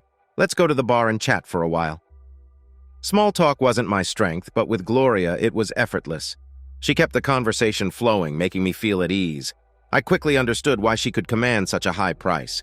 Her energy was contagious, and after a while she brought up the reason we were meeting. "I get the feeling from Ben that you're not like my usual clients," she said, leaning in closer. "I've noticed you haven't taken your eyes off me since we sat down."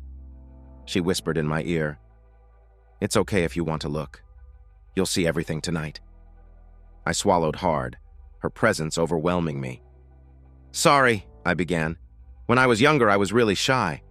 I had a reputation for avoiding eye contact, especially with girls. They thought I was staring at them inappropriately, but that wasn't my intention." She laughed lightly. "No need to apologize. Most days I prefer not being stared at. Let's go eat, but maybe we should discuss this somewhere quieter. Why don't we head to my room and order food there?" "I already have a suite," I said, trying to maintain my composure. "We can go whenever you like." I paid for our drinks and left a tip at the bar before we walked out of the restaurant. We ordered room service and ate at the table in my suite, chatting about various topics. As we talked, I couldn't help but let my eyes wander. Gloria seemed to encourage it, and I remembered what I'd learned from past relationships. One of the best ways to make a woman feel appreciated is to look at her, really look at her. When there was a pause in our conversation, I leaned back and took in Gloria's appearance. I admired her strong jaw, high cheekbones, full lips, and unique nose. Her deep green eyes and curly brown hair were captivating. She let me look, her cheeks flushing slightly. Even someone who knows they are beautiful enjoys being admired. "It looks like we're ready for the fun part of the night," she said, breaking the silence. "But we need to discuss business first." We talked briefly about the cost before I shared my request. "I'm fine with the price, but I have a special request. It's not anything strange, just a bit different. I want your feedback." "Feedback?" Gloria asked, surprised. "Most men are looking for a fantasy, not an opinion." "I've recently had a blow to my confidence," I explained, pausing to find the right words. "I'll get straight to the point. My wife was unfaithful to me because I wasn't making her happy. I don't want to go into details, but I want to fix things, and I need an honest opinion." She looked concerned. "I'm really sorry you had to go through that. It must have been incredibly painful to find out. I don't want to make things harder for you." I could see she was trying to choose her words carefully. "I think I understand," I said. "You're worried that I might take things too far and then ask you if it was amazing." She laughed, a bright, genuine sound that eased the tension. Gloria's initial concern was understandable. "Yes, that's part of it," she said. "My job is to make people happy, and I'm good at it. But giving clients feedback, that rarely ends well." I nodded, trying to ease her worries. I retrieved a bank bag from the bedside drawer and pulled out 3 bundles of cash. "Here's $30,000, I said, placing the money on the table. "It's yours no matter what. I promise I won't get angry about anything you say later. The only thing that could disappoint me is if you lie to me. But even then, I won't be upset. I'll just take my business elsewhere." She seemed reassured. "I'll remember that. Just give me a moment to get ready." Gloria disappeared into the bathroom. I turned off most of the lights, leaving just enough to keep the room dimly lit. I removed my shoes and tie and sat on the bed, nerves building up inside me. It had been nearly 8 years since I'd been with anyone other than Julie, and I couldn't shake the feeling that my marriage was truly over. Julie's betrayal had cut deep, and I knew I could never be happy with her again, even if I found a way to forgive her. The pain had eroded my self-worth. My thoughts were interrupted by the bathroom door opening. Gloria emerged, moving gracefully toward me. She placed her hands on my shoulders, positioning herself at just the right height for me to take her in. I avoided her gaze, unsure if I could meet her eyes. She leaned back slightly, emphasizing her curves, and gently brushed her knee against me. "I can see you like what you see," she said softly. "Why don't you open the rest of your gift?" We spent some intimate time together, but I'll skip the details. Afterward, as Gloria cleaned up, I found it hard to concentrate. She broke the silence. "I'll be honest. When you first told me what you wanted, I wasn't very hopeful. I thought you'd be, well, not great. But you surprised me. That was one of the most enjoyable experiences I've had with a client. You're definitely among the top. Either your wife had very high expectations, or she wasn't honest with you." Her words were unexpected, yet they lifted a weight off my shoulders. "My wife didn't just say I was a bad lover," I admitted. "She wrote it in her diary and used it as an excuse to be unfaithful. She stopped saying it a couple of years ago, but she never stopped cheating. I needed another opinion. Maybe even more than that." Gloria seemed to understand. "In my expert opinion, you have nothing to worry about. Your skills were excellent, your touch was perfect, and your enthusiasm was appealing. Different women enjoy different things, of course. If I could offer one piece of advice, it would be to speak a bit more. Your actions were great, but women like to hear you talk too." I nodded, appreciating her honesty. "Thank you. I've never been one to talk much during intimate moments. It might feel awkward at first, but maybe I should try sharing more, talking about what I enjoy, giving compliments." "That sounds great," she agreed. "Just be genuine. Don't pretend, but let us know what feels good, how much you're enjoying it." Her feedback was exactly what I needed. While part of me worried she might just be saying what I wanted to hear, I believed she was being truthful. After all, escorts of her caliber were known for their class and intelligence. If she didn't want to be genuine, she could have simply said no. We spent some more time together, talking and sharing insights. Gloria's words were comforting, even if I remained a bit skeptical. After a while, we returned to bed, this time for a gentler moment together. Gloria had plans to leave in the morning, but I knew I'd be gone before then. Friday, July 15th, 2016. Day 133. What is love? Baby, don't hurt me. Don't hurt me no more. Being with Gloria confirmed what I already knew. My marriage to Julie was over. I couldn't get a divorce while stuck in this time loop, but being with another woman felt like the final break. With that realization, I started to focus on my own life. Living the same day over and over felt like a limbo, and I pondered what this endless cycle meant. I didn't think I was in heaven or hell, but my life could be either, depending on how I approached it. So, what does a guy do with forever? I indulged in everything. I watched TV shows, tried food at every restaurant I'd ever been curious about, and even those I hadn't noticed before. I saw every movie, play, and musical in New York. I visited every museum, famous landmark, and tourist spot. With my newfound wealth, I accessed places I could never have entered before. I spent money freely, giving to people on the streets, tipping extravagantly, and enjoying the royal treatment at fancy shops. I even visited nightclubs and spent a ridiculous amount of money there. But boredom set in quickly, so I started doing silly things, feeling liberated by the lack of consequences. One of those silly things was practicing my skills with a garden hose, among other harmless pranks. But soon I realized I wanted something more meaningful. I needed to learn how to fight. At 6'2" and 210 pounds, I was always one of the biggest guys around, especially at the office. I'd never needed to fight because I was too big to be bullied and too gentle to be the bully. I always believed I could handle myself if I had to, but Dr. Dick had proven me wrong. I wanted to change that. I wanted to beat him fair and square, and for that, I needed training. In a city like New York, I had plenty of options. I decided on Krav Maga, known for its practicality in real-life situations. MMA was more common, but I didn't want to focus too much on wrestling, especially not with people I didn't trust. I wasn't sure if I could learn effectively, given the time loop, but I decided to try. Surprisingly, muscle memory seemed to persist, despite the reset. Each day I picked up right where I left off, and I threw myself into training for hours on end. I moved from one martial arts school to another, focusing on mastering the basics rather than becoming the best. I discovered that I actually enjoyed it. I'd been going to the gym for years, but this felt more purposeful. Learning to defend myself was oddly calming, and the physical exercises felt almost meditative. And yes, I enjoyed the fighting too. Krav Maga was perfect, practical, efficient, and free of unnecessary moves. I tried other traditional martial arts, but they weren't for me. The teachers were too focused on tradition, and the slow, methodical movements didn't hold my interest. I even gave yoga a shot, but the lack of sparring bored me. However, it did make me wonder if Ben knew a girl who enjoyed a little playful teasing. Just when I was ready to give up on finding other fighting styles, I stumbled upon a small Hapkido school above a Korean restaurant in the Bronx. The moment I met Sung, the owner, I felt an unexpected connection. It was unusual. If he'd been a woman, I might have said there was a spark. But this was different. Sung didn't talk much, but there was something about him that drew me in. I never got too close to Kenji. He was too quiet for that. But as I spent more time at his dojo, I learned bits and pieces about his life. Despite feeling a strong connection with him, I had to accept that we couldn't truly be friends until the time loop ended. I figured our bond was rooted in our shared love for martial arts. Kenji had a military background, blending traditional techniques with practical, real-world applications.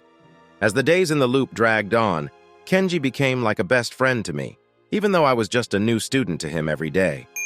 His dojo became my refuge, a place I returned to when I couldn't muster the energy for anything new. What started as a way to prepare for my showdown with Dr. Dick evolved into something I genuinely enjoyed. Friday, July 15th, 2016, day 297. What is love? Baby, don't hurt me. Don't hurt me no more. After 6 months of training, I was ready for a rematch. Dr. Dick had some skills, but nothing special. I had more than enough training to outclass the old version of myself. I had played pranks on him and Julie over the months, little jokes that made me laugh but didn't quite ease my pain. But today, I was serious. I thought about distracting Julie with some prank, but ultimately decided against it. I wanted a fair fight with Dr. Dick. If Julie grabbed him again like last time, I was ready to handle it. I walked into the house, giving them some time alone before making my entrance. There they were, just as I expected. I cleared my throat loudly. They froze, then Julie scrambled away from Dr. Dick, covering herself with the blankets, tears streaming down her face. Julie didn't try to justify herself. She just kept saying, "I'm sorry," over and over, but I wasn't here for apologies. Dr. Dick stood at the foot of the bed, silent and unsure of what to do. I wanted him angry, ready to fight. As I approached, I felt a lump in my throat. I spat in his direction, provoking him. He reacted as I hoped, yelling and charging at me. This time, I didn't block or dodge. I moved my feet, letting his punch miss me. Then I stepped forward and struck him in the stomach. He staggered, and I followed up with a hard slap to his face instead of a punch. He looked more shocked than hurt and rushed at me with a series of focused punches. But I was ready. I had learned to fight. I was now a better fighter than Dr. Peters with a significant reach advantage. I easily dodged most of his punches, and it was clear he was struggling. I held back from hitting him too hard in the head to prolong the fight, but I focused on his body, likely breaking several ribs as his side turned black and blue. He was in serious pain, but he didn't back down. probably hoping I'd give in first. Peters had some mixed martial arts training and kept trying to close the distance, aiming to neutralize my size advantage. Since I was targeting his body, he kept his hands low, guarding his stomach. Every time he moved in closer, I threw a quick jab at his face, not too hard, but enough to push him back and make him dizzy. He was quick to react, and I realized I might have overprepared for this fight. What I expected to be a cathartic showdown was turning into more of a sparring match. I decided it was time to end it. I gave Peters some space, noticing him preparing to kick. He threw a hard kick at my chest, but I sidestepped it easily. Using a combination I'd learned in Hapkido, I kicked him in his unprotected side and then quickly aimed a strike at his head. He would feel the pain when he woke up. Julie was still on the bed, her eyes wide, watching me. I almost felt like making a joke. After all, I'd spent years trying to make her laugh. But this wasn't the time. I had done what I came to do. As I walked down the stairs, Julie called after me to wait, but I didn't want her apologies. Friday, July 15th, 2016, day 708. What is love? Baby, don't hurt me. Don't hurt me no more. Fighting Dr. Peters had been a letdown. While it felt good to finally confront him, I realized that the journey mattered more than the outcome. I won't bore you with every detail of my time in the loop, but my martial arts training taught me that self-improvement brought me the most satisfaction. I read a lot, attempted to learn instruments, though I wasn't very good, and picked up new languages, French, Spanish, German, and surprisingly Korean, thanks to my time at Sung's dojo. Speaking Korean helped me bond with Sung, whose English was hard to understand, and I discovered his sister, Mei-suk, was both beautiful and surprisingly fluent in English, though she had pretended not to speak it. I continued to focus on personal growth, but I also made time for fun. I spent nearly $200,000 to organize a street festival in Central Park, celebrating National Tapioca Pudding Day. I set up tables, chairs, and a stage with stacks of pudding cups, inviting everyone to enjoy free pudding. It was a ridiculous, over-the-top celebration, but it brought joy to me and those who joined in. I hired dancers in light costumes and a DJ to keep the energy up. There were even girls in swimwear splashing around in small pools filled with pudding. Well, it was actually just water mixed with cornstarch and food coloring. The fun didn't last long. The police showed up and shut down the event before my extra pudding supplies could arrive. "Sir, do you have permission for this?" one officer asked. "I tried, but the city moves too slowly and pudding waits for no one," I replied, trying to lighten the mood. "We need you to close this down and clean up the mess. You can't serve food without a license," he insisted. "It's pre-packaged pudding. It doesn't even need to be kept cold," I argued, but he wasn't amused.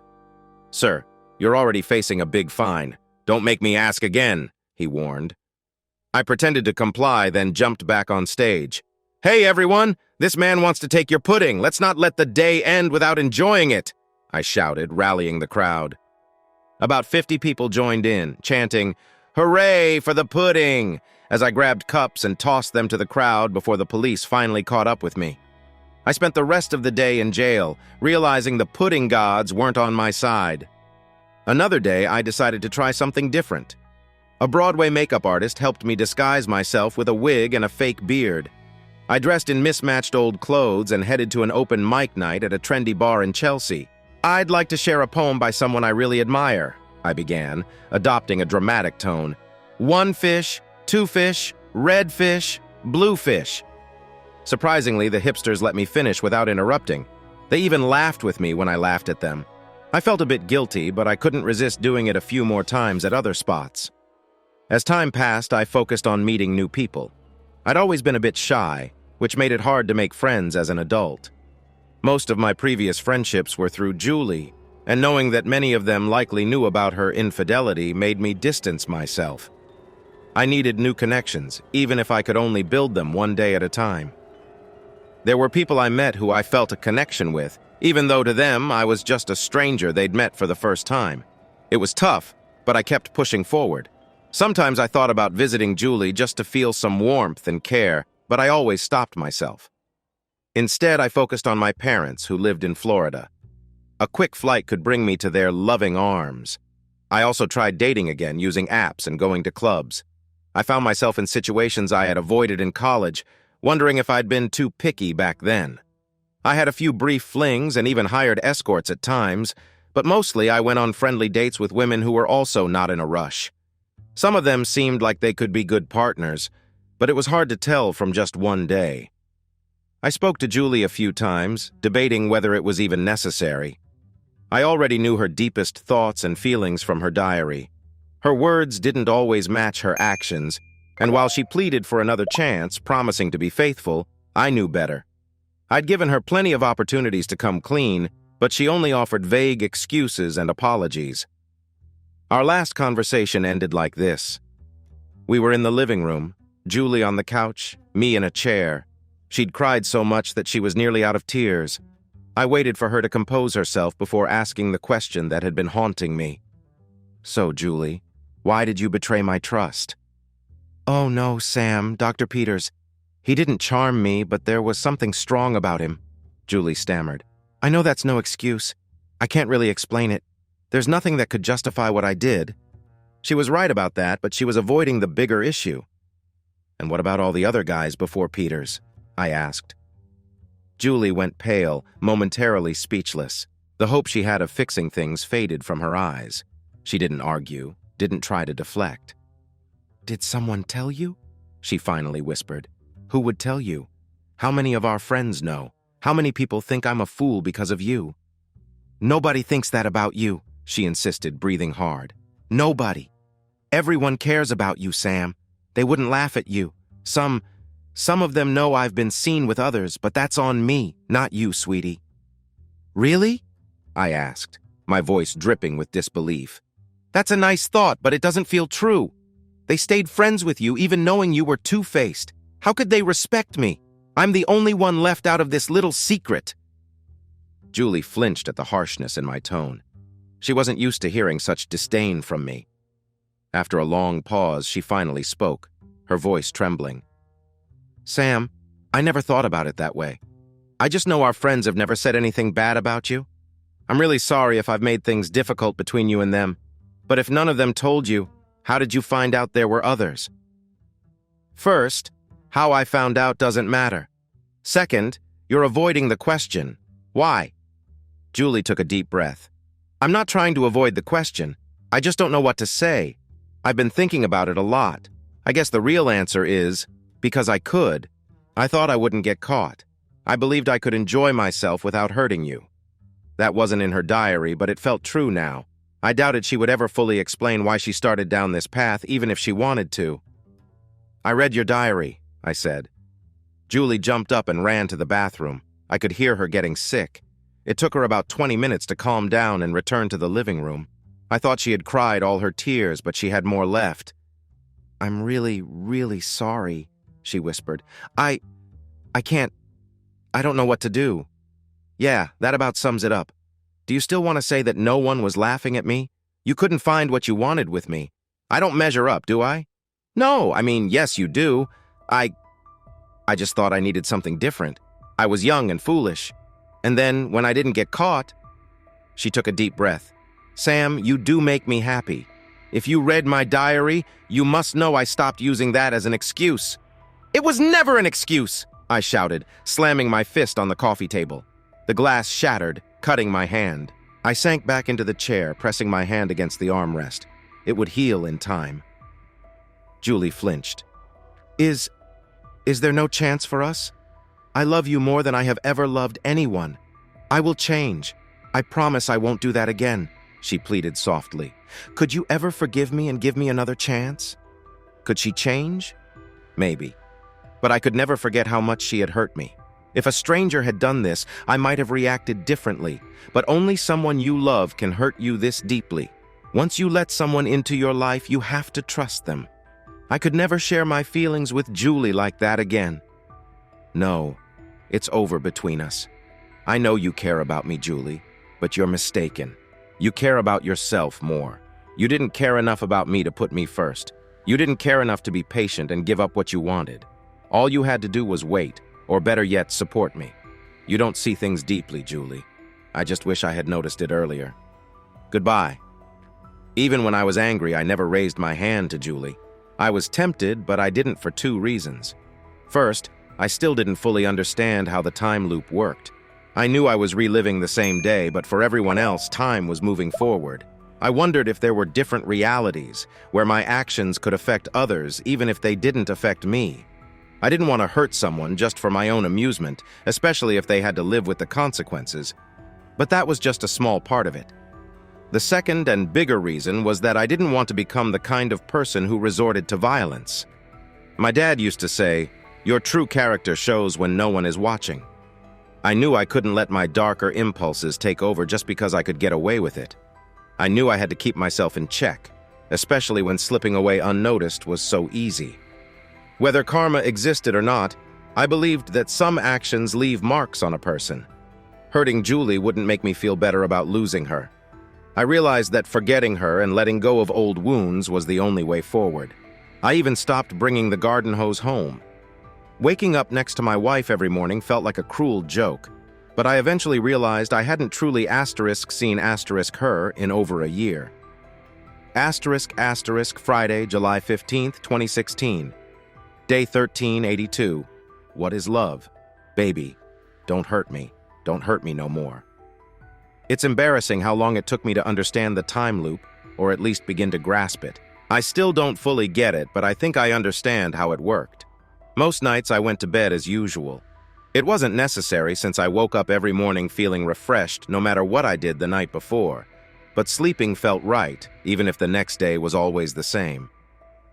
As time passed, I found myself sleeping less, especially when I focused on dating and making new friends.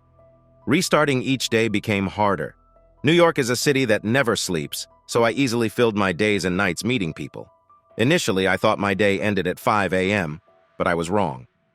When I started staying up later, I noticed two things. First, my day didn't end at 5 a.m. It ended precisely at 4:58 and 26 seconds. It was so close that I hadn't noticed before, but it felt significant. Second, if I stayed awake, the day ended with a bright flash of light. I had noticed this early on, but dismissed it as a trick of my mind as I transitioned from wakefulness to suddenly finding myself in bed again. I spent 99 days out of 100 in New York, but on one of those rare days in Trenton, I picked up a book from Barnes & Noble and planned to finish it that night so I wouldn't need to buy it again the next day. As usual, I was winding down in a hotel room, and when I finished the last page, I glanced at my phone. It was 4:53. There was no point in trying to sleep, so I counted down the seconds until the reset. The next morning, I woke up with no flash. It was unsettling. I had come to expect that flash, and not seeing it made me uneasy. I stayed in Trenton again, but still no flash. Time to test this. I returned to New York and stayed awake, and there it was, the flash again. Now I was puzzled. The bright flash seemed to be connected to New York. It became my focus, waiting for 4:58 a.m. and 26 seconds each day. I wandered around to see if location mattered. The flash was visible anywhere in New York's 5 boroughs, but dimmed the farther I got from Manhattan. In New Jersey, I couldn't see it at all. The breakthrough came when I decided to step outside at the end of the day. The flash was still brief, but being outside allowed me to see it more clearly. Back in Trenton, I sat in the courtyard of my hotel at 4:58, and though I didn't expect much, I saw something faint, a light from the north. The next night, I rented the top room of the tallest hotel in Trenton. At 4:58, I stood on the balcony looking toward New York.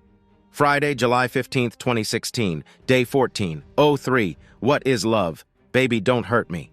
Don't hurt me no more.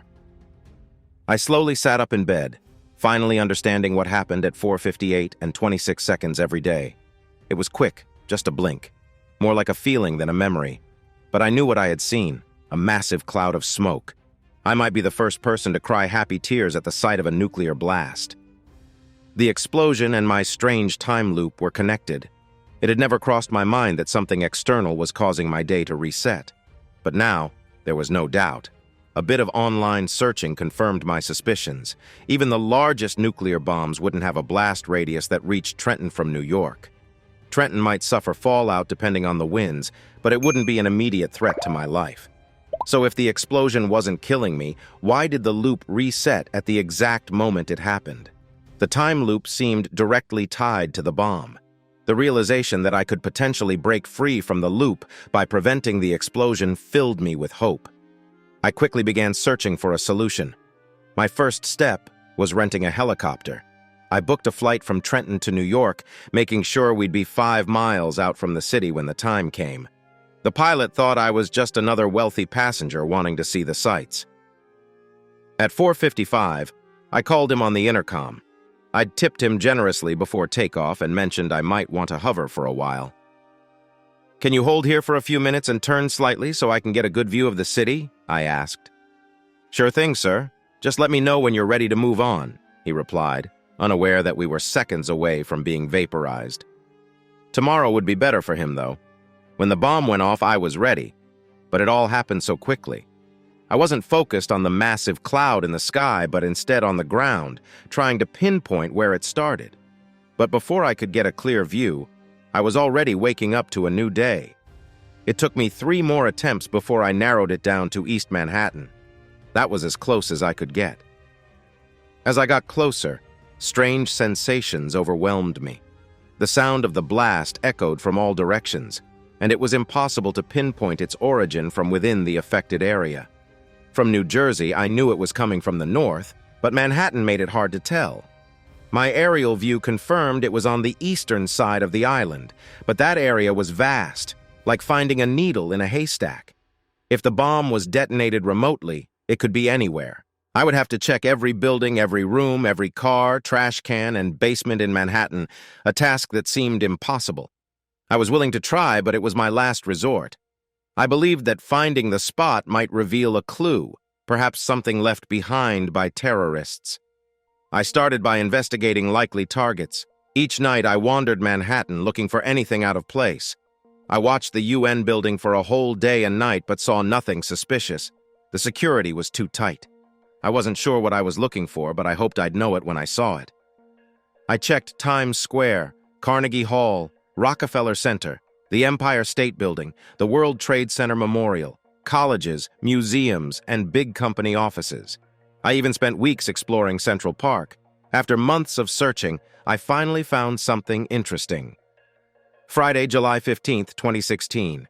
Day 1531. What is love? Baby, don't hurt me. Don't hurt me no more. It was nearly 4 a.m. as I walked west on 57th Street, crossing Park Avenue, when I came across a roadblock. Wooden barriers blocked the street. I scanned the area and noticed another roadblock on 58th Street. Oddly, 56th Street was clear. The barriers extended onto the sidewalks, but few people were around at this hour. I walked around the barrier and continued down the street, glancing at the buildings. Halfway to Madison Avenue, I noticed something unusual. 2 men in work uniforms standing outside a building at the corner of 57th and Park. It wasn't unusual to see janitors and repair workers out at night, but these 2 weren't working. They were just standing there, doing nothing. They weren't smoking, chatting, or sitting down. They were just standing about 30 feet apart. If it weren't for their uniforms, you'd think they were security guards. As soon as I stopped to look their way, they stared back at me. One of them spoke, though it seemed like he was talking to no one. He glanced up at the building behind him, and I noticed a small earpiece. Suddenly, I heard a loud noise, like a phone book slamming onto a table, and then I was staring up at the sky. Friday, July 15th, 2016. Day 1532. What is love? Baby, don't hurt me no more. I had been shot. The last time I was shot, it was during a police raid. This felt different, like everything ended much faster. Maybe it was a rifle. I felt a mix of excitement and dread, thinking I might have found the right spot, but I needed to be sure. I couldn't rule out the possibility that I had just stumbled onto another crime. Considering how much I had roamed around the city, it was surprising I hadn't been hurt more often. That night, I returned to 57th Street. This time, I stayed on the same side of the street as the fake janitors, watching them closely.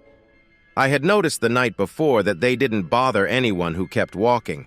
They only reacted when I showed too much interest. There were few people around due to the late hour and the barriers. I started to worry that my actions might have caused a big problem. But I pushed that thought aside. During my time in the loop, I had ended my life about 12 times, only after realizing I'd come back. It was like hitting a reset button in a video game. But I never took that decision lightly. I had to be in a really dark place to make that choice. Still, I had never hurt anyone else. Not even a little. That's just not who I am. As I prepared for what I was about to do, I felt torn. These men might not be the ones causing the explosions, but they were definitely killers. I pushed my doubts aside. That night, I wore a large hoodie, something different from my usual style. As I walked past the first janitor, I took my hands out of my pocket and found a Glock 17, borrowed from my neighbor. I had never shot anything more than a paintball gun, but it's hard to miss someone just 15 feet away. I held the gun with both hands and fired 2 shots at the man in front of me.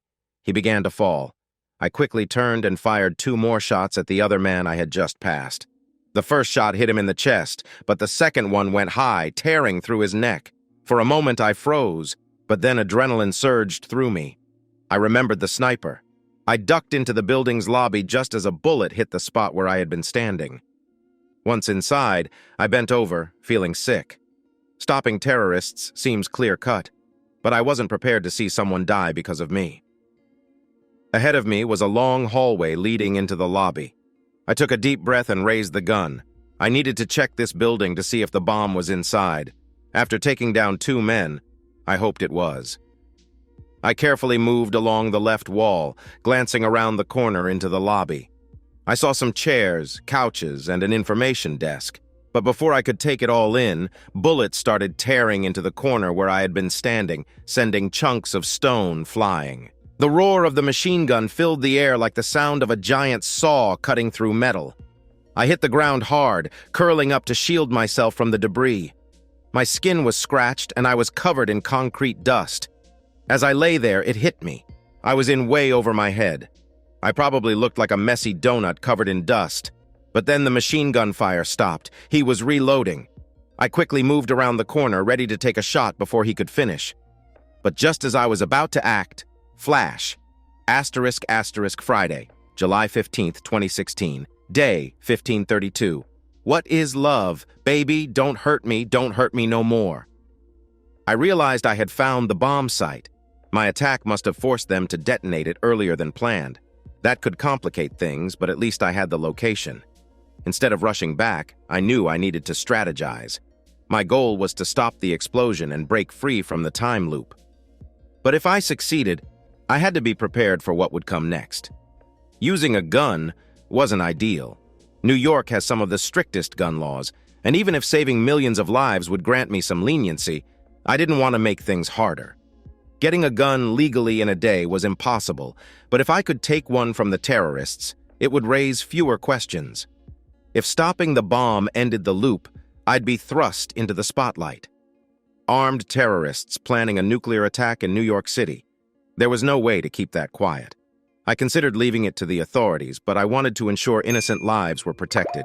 And honestly, I felt this was my battle. My investigation began by looking into the building. An online search revealed it housed small offices for lawyers, accountants, a regional car rental company, and a medical consulting business. The most intriguing listing, however, was the South Korean embassy on the 4th floor. It seemed too coincidental that a bomb was placed in the same building as an embassy. I kept watch at 57th and Park Avenue.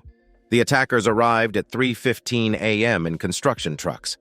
The fake janitors were now dressed as police officers, moving cars and setting up barriers. I counted 11 of them. Over several nights, I watched from different angles and noticed they also brought 3 hostages who were quickly taken into the building. After securing the area, the fake cops changed into maintenance worker uniforms. 2 attackers didn't enter the building. Instead, they went across the street to a tall building. One carried a guitar case, likely the sniper who shot me. With the loop resetting each day, I realized I needed better tools, and I had the money to get them.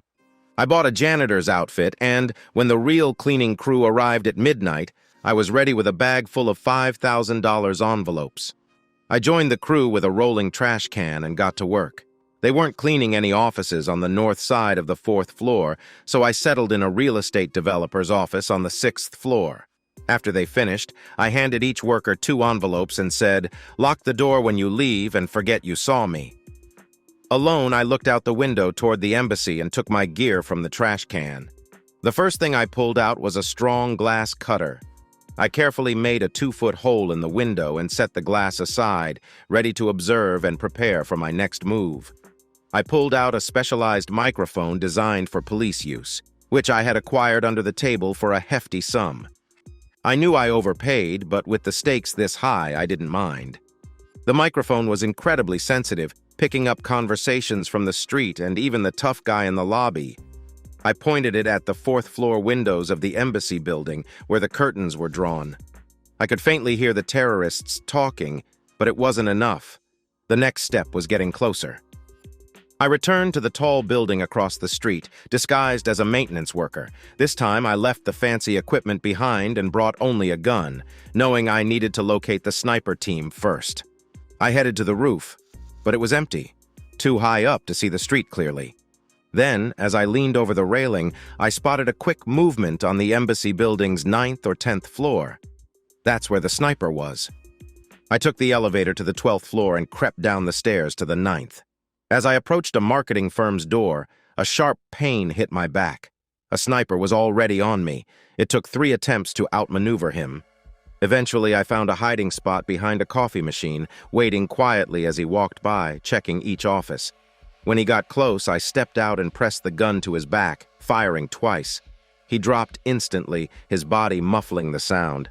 I quickly searched him. He had no ID, just bullets, a knife, a spare gun, and a radio with an earpiece labeled Ultra Lux. This was what I needed. I could faintly hear someone trying to contact him through the earpiece. He must have already reported my presence. **flash. ***. The next morning, I researched Ultralux radios and found a seller in Queens who explained their secure settings. I memorized how to adjust the frequency and then returned to the building, determined to beat the lookout. This time, I got there first and found a hiding spot, waiting for the sniper team. When they arrived, I took out the sniper before he could even unpack his gun. With the radio in hand, I memorized the code. 09121803051119140217. I repeated it until it was burned into my memory, then typed it into my phone's note app as soon as I woke up. This code would let me listen to the terrorists' communications. Over the next 2 weeks, I monitored everything. I observed the 11 terrorists, listened to their conversations, and pieced together a detailed timeline of their activities. I was finally starting to understand their plan. When I first realized New York was under attack, I assumed I'd be dealing with Arab extremists. It was a biased assumption, but it's what crossed my mind. Discovering that the target was the South Korean embassy made things more complicated. The terrorists I observed didn't fit the typical profile. They were mostly Hispanic, with a few white men and 1 black man. They didn't look like the usual extremists. Instead, they seemed to be mercenaries, a mix of those in it for money and those with a darker agenda. There were 7 mercenaries, all hired guns, who had no idea they were part of a plan involving a nuclear bomb. They believed they were simply helping North Korea in a kidnapping scheme, holding the South Korean ambassador and his family hostage in their own embassy while the North Koreans executed their mission. The mercenaries knew there was a bomb but had no clue it was a nuclear device. They thought they were just muscle for hire, not pawns in a suicide mission. The terrorists were split into 2 groups: the hired mercenaries, including the sniper and his spotter, the guards outside, the lobby guard, and 2 on the 4th floor, and the North Koreans, who were actually running the show. The North Koreans had brought in several large metal cases, telling the mercenaries it was film equipment. In reality, they were transporting a bomb powerful enough to obliterate the building. Their plan was to record their attack, then retreat to a safe distance before detonating the bomb to strike at both the US and South Korea. But the truth was more sinister. The North Koreans knew this was a one-way mission. They were determined to set off the bomb no matter what.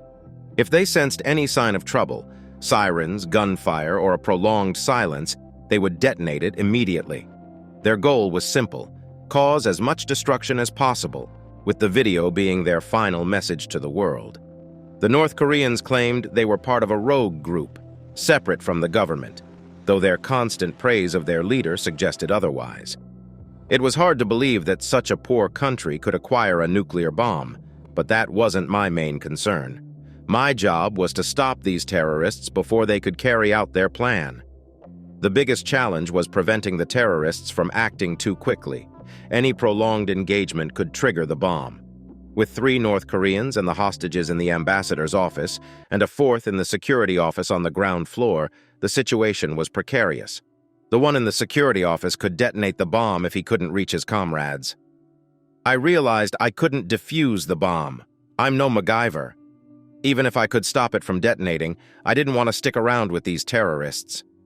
My primary goal was to prevent the bomb from going off, but I had personal stakes too. First, I needed to stay alive.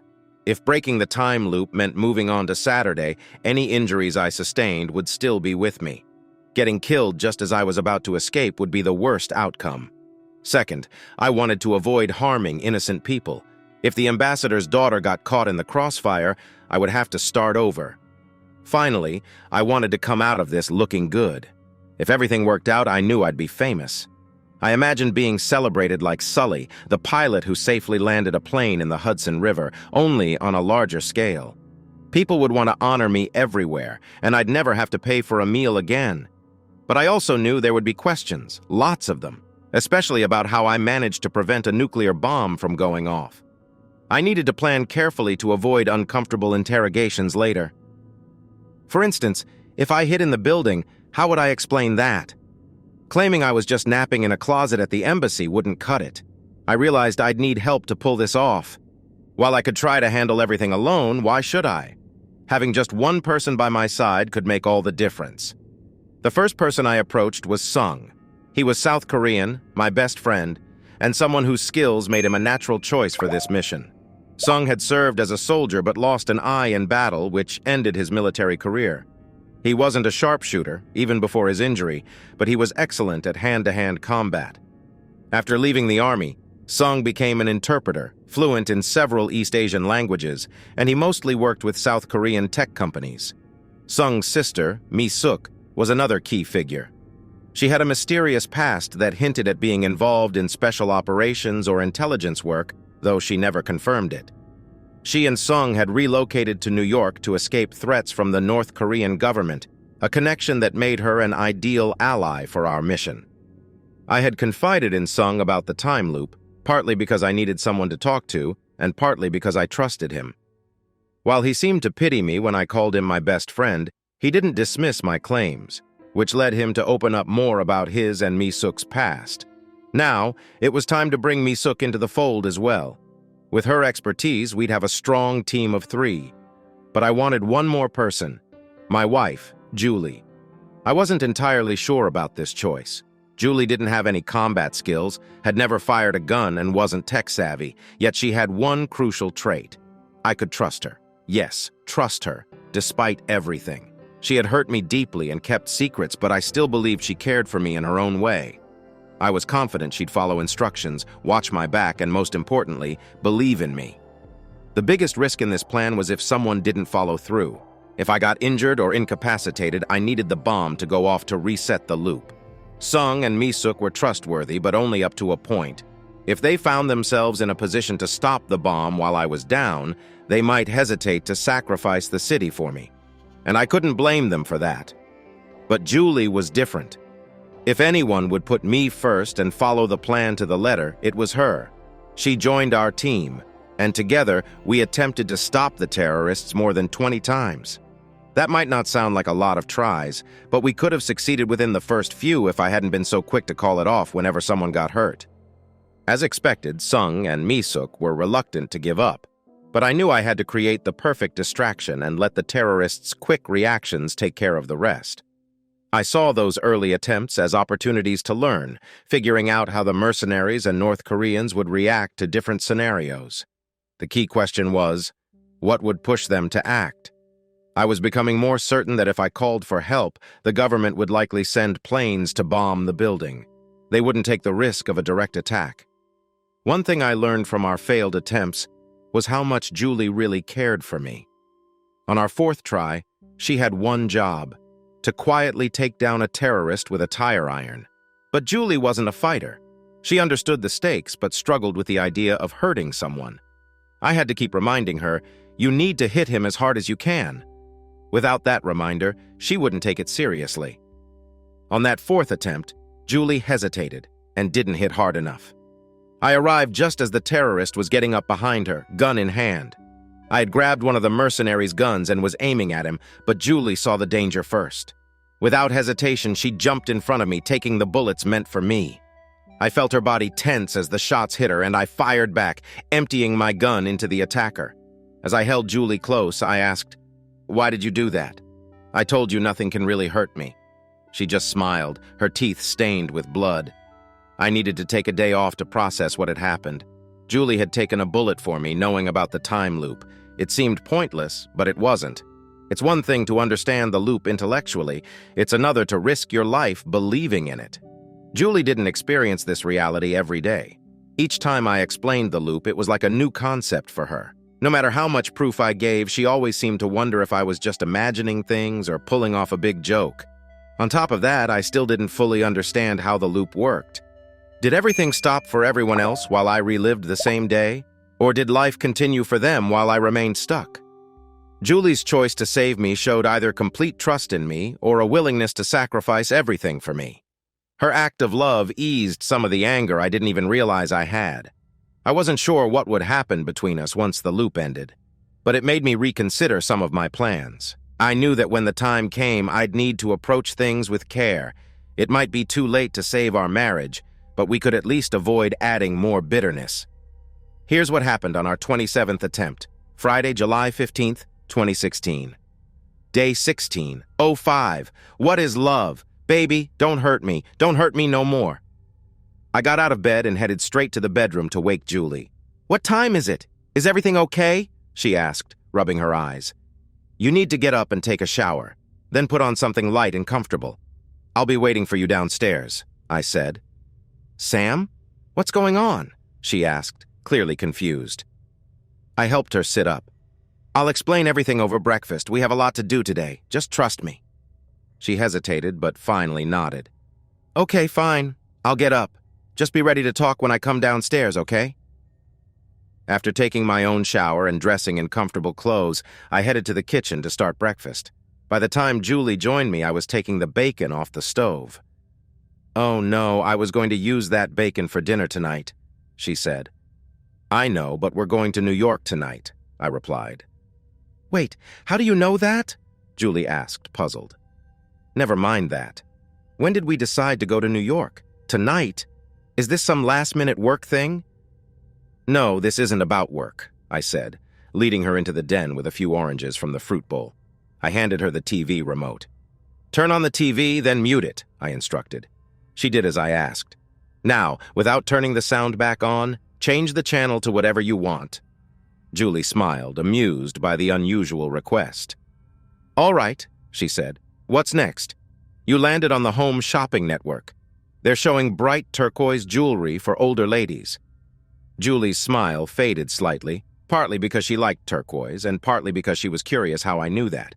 She glanced from me to the TV, then back, trying to figure out if I had a mirror or some trick set up. "Okay, I'll close my eyes. Change the channel." "Now it's on ESPN," I said. "You tried to trick me into picking a channel you never watch." Julie's eyes widened. "How did you do that? What's going on?" I walked over and took the remote from her relaxed hand. "I've been living the same day over and over again today for more than 4 years. Every morning I wake up in the guest room and it's July 15th, 2016. Julie was stunned, her lips moving but no words coming out. I led her back to the kitchen and sat her down at the table. She had questions, of course, but most I still couldn't answer. I had theories about the time loop and one big idea on how to break it, but those thoughts would have to wait.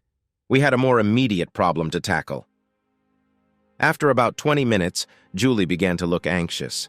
She's a smart woman, smarter than me, really, and she started to grasp the gravity of the situation. The reality of me reliving this day over 1,000 times sank in, and she remembered what she had planned to do at noon today. But did I know? How could I have missed my chance to stop her so many times? I also wasn't acting like the husband she recognized. I wasn't sweet or affectionate. We had talked about this before, but it still surprised me when she was the one to bring it up. "Sam," she started, her voice trembling.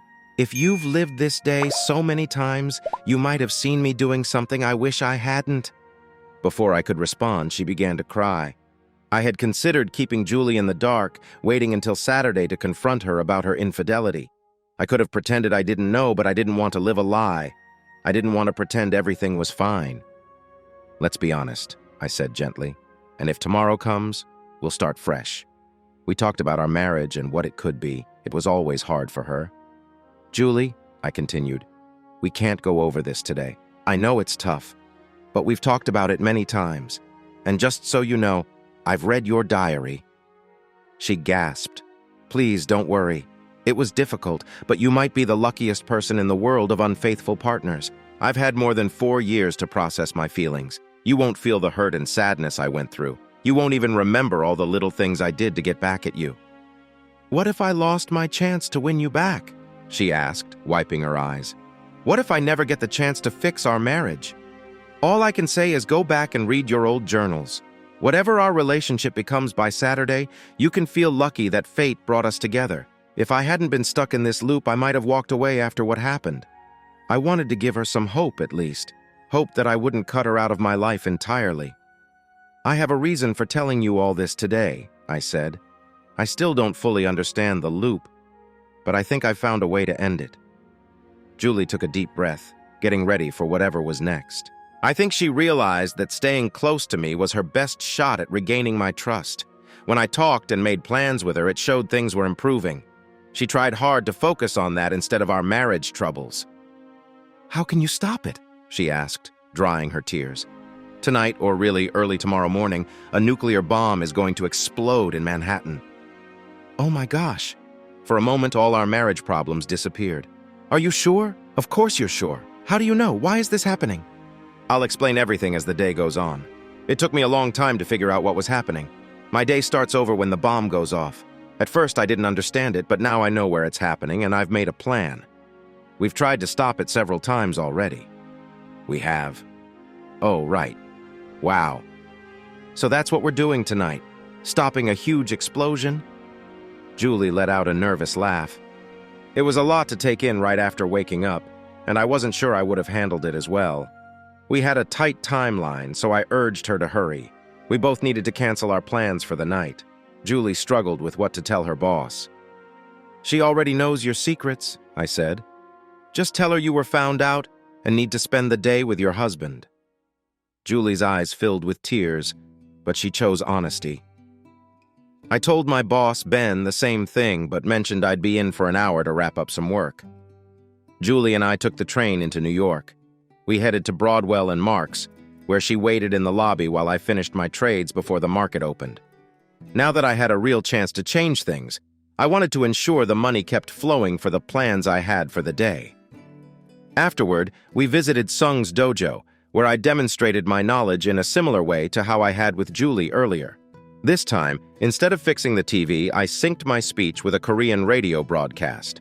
Sung was surprised to learn I spoke Korean, and even more impressed when I matched the radio host's word for word.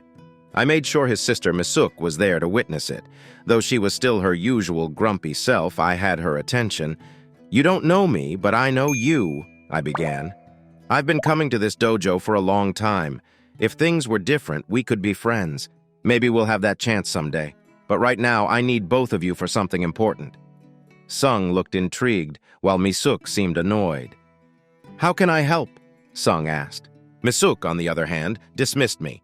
I'm not joining in on this American nonsense. I need both of your talents, I continued. Sung, I know you were a soldier and worked as a translator. I'll need your language skills. Misuk, I understand you were in the 9th Special Forces Brigade of South Korea. Her eyes widened in surprise. She looked ready to confront me, and I knew she could easily overpower me, no matter how much I had trained. We've had many conversations, I said, trying to keep things calm. I know you don't remember, but if we could talk all day, you might tell me more. That was a lie. Most of what I knew about her came from her brother before we started working together to stop the bad guys. She usually only spoke a few sentences to me each day. I needed to speak quickly before she lost her cool. North Korean terrorists plan to blow up a bomb in New York tonight. That caught their attention. Misuk disliked polite chats, but she hated North Korea even more. Sung didn't seem to harbor much anger toward the North, despite growing up in a divided nation, but Misuk couldn't stand it. She really wanted to know more and looked like she might get tough with me if I didn't share what I knew. I had to be careful about what I said around Sung and his sister, especially Misuk. They might have accepted the idea of the time loop, but they wouldn't trust me to lead if they knew everything. The first time I tried to involve them, I messed up by mentioning the bomb was nuclear. The only reason Misuk let me leave the dojo that day was that she didn't expect me to defend myself when she tried to grab me. I caught her off guard with a move and quickly escaped. On the way to the dojo, I had told Julie not to mention the bomb being nuclear. I needed to downplay the seriousness of the terrorist attack. If I didn't, Sung and Misuk would insist on involving the authorities. They pushed for it anyway, but I managed to convince them to support me instead. Once Misuk accepted the plan, she was eager to stop a North Korean terrorist plot, even though I had made her think it was a minor issue. As the crucial moment approached, I would reveal more details, showing them it was a much bigger situation than I initially let on. By then, it would be too late to call for outside help. I told them to keep their evening free and be ready by 7 p.m. We would pick them up after dinner. Then Julie and I grabbed a bite to eat while I explained what she needed to do for the night. I also reminded her to be careful about what she said in front of Sung and Misuk.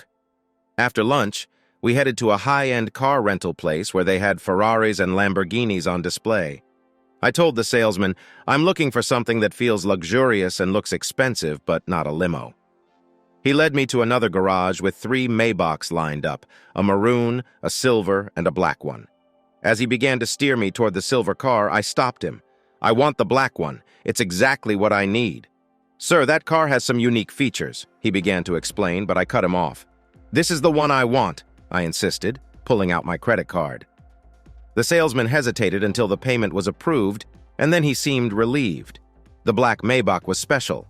It was an armored vehicle, though he didn't outright say it. I wanted to keep it that way, in case anyone questioned why I was driving what was essentially a small tank that night. The car also came equipped with a high-end communication system, typically used by security teams. My plan was to explain that my wife and I were having some marital issues and decided to treat ourselves to a special night out, spending as much as necessary. We would drive around, visit some iconic spots, and eventually meet up with our friends, Sung and Misuk. Conveniently, we would accidentally overhear a suspicious radio transmission while cruising in our fancy rental, leading us to the terrorists. It was a flimsy plan, but it was the best I could come up with under the circumstances. We drove around New York in the Maybach, stopping at famous spots like Broadway, Times Square, and Central Park. We had dinner at a nice Italian restaurant before picking up Sung and Misuk. Along the way, I arranged a brief stop to talk to a delivery man. I gave him some cash to let me alter the food he was delivering. I wore a hoodie to stay anonymous and showed him what I was adding to the food, reassuring him it wasn't harmful. For $2,000, he stopped asking questions. We continued driving aimlessly around Manhattan. I had 2 reasons for this. I wanted to justify renting the Maybach, and I needed time to review our plan with everyone. Sung understood his role and the importance of the mission, but convincing Misuk was tougher. I should lead, I said. None of us should be doing this, Misuk retorted. We need to call the police. We've been over this, I insisted. I can't explain how I know what I know, and I can't go to the government. They might think I'm part of the terrorists just because I know too much. We need you, Misuk. I can't do this alone. She reluctantly agreed but wasn't happy about it. At 11 p.m., we began our plan. Julie had a crucial, though simple, role. That morning, we had packed a baggy hoodie and sweatpants for her. She pulled them on over her clothes, grabbed a tire iron from the Maybach, and put it in her oversized purse. Remember, walk in the door exactly at 11:17. You'll have 7 minutes to get ready, I reminded her. I understand. I'll be ready, she said, pausing for a moment. Thank you for letting me be part of this. It means a lot. She quickly got out of the car, wiping her eyes as she walked away. We were just a block from the embassy, a short walk for Julie. She waited on the sidewalk until 11:17, then hurried inside. The night worker and security guard were conveniently in the restroom. The security guard always took his break at this time, so I had to find a way to keep the lobby worker out of the way. I added something to his Chinese food to make him feel unwell. A few days of trial and error helped me figure out the right amount. He kept rushing to the restroom, leaving the lobby unattended when the guard was away. This gave Julie the opportunity to quickly cross the room and head down the hallway to the security offices. A month earlier, I had bribed one of the daytime staff to share the door code with me. Julie entered the code and the door unlocked with a soft click. Inside, the first room had monitors displaying live feeds from the lobby, elevators, and other public areas. I had told Julie where the cameras were and reminded her to keep her hoodie on. The security offices consisted of several rooms, a main desk, a restroom where the guard was currently, a break room, and a bunk room for extra staff. Since only one guard was on duty at night, the bunk room would remain empty, providing Julie a place to hide until it was time to act. With Julie in position, we spent the evening driving around until 2 a.m. when I parked the Maybach in the garage under a tall building, using the entrance on 56th Street. The garage was nearly empty, so I found a secluded spot and waited. At 3:15 a.m., now the bad guys arrived, setting up barriers and incapacitating the lobby attendant, the security guard, and 6 other unfortunate workers in the embassy building. Julie had to hide under the bunk bed in the security room. The intruders did a quick sweep, but expecting only one guard, didn't search thoroughly. Sung, Misuk, and I were closely monitoring the situation through the radio I had tuned to the terrorists' frequency using a secret code I had acquired.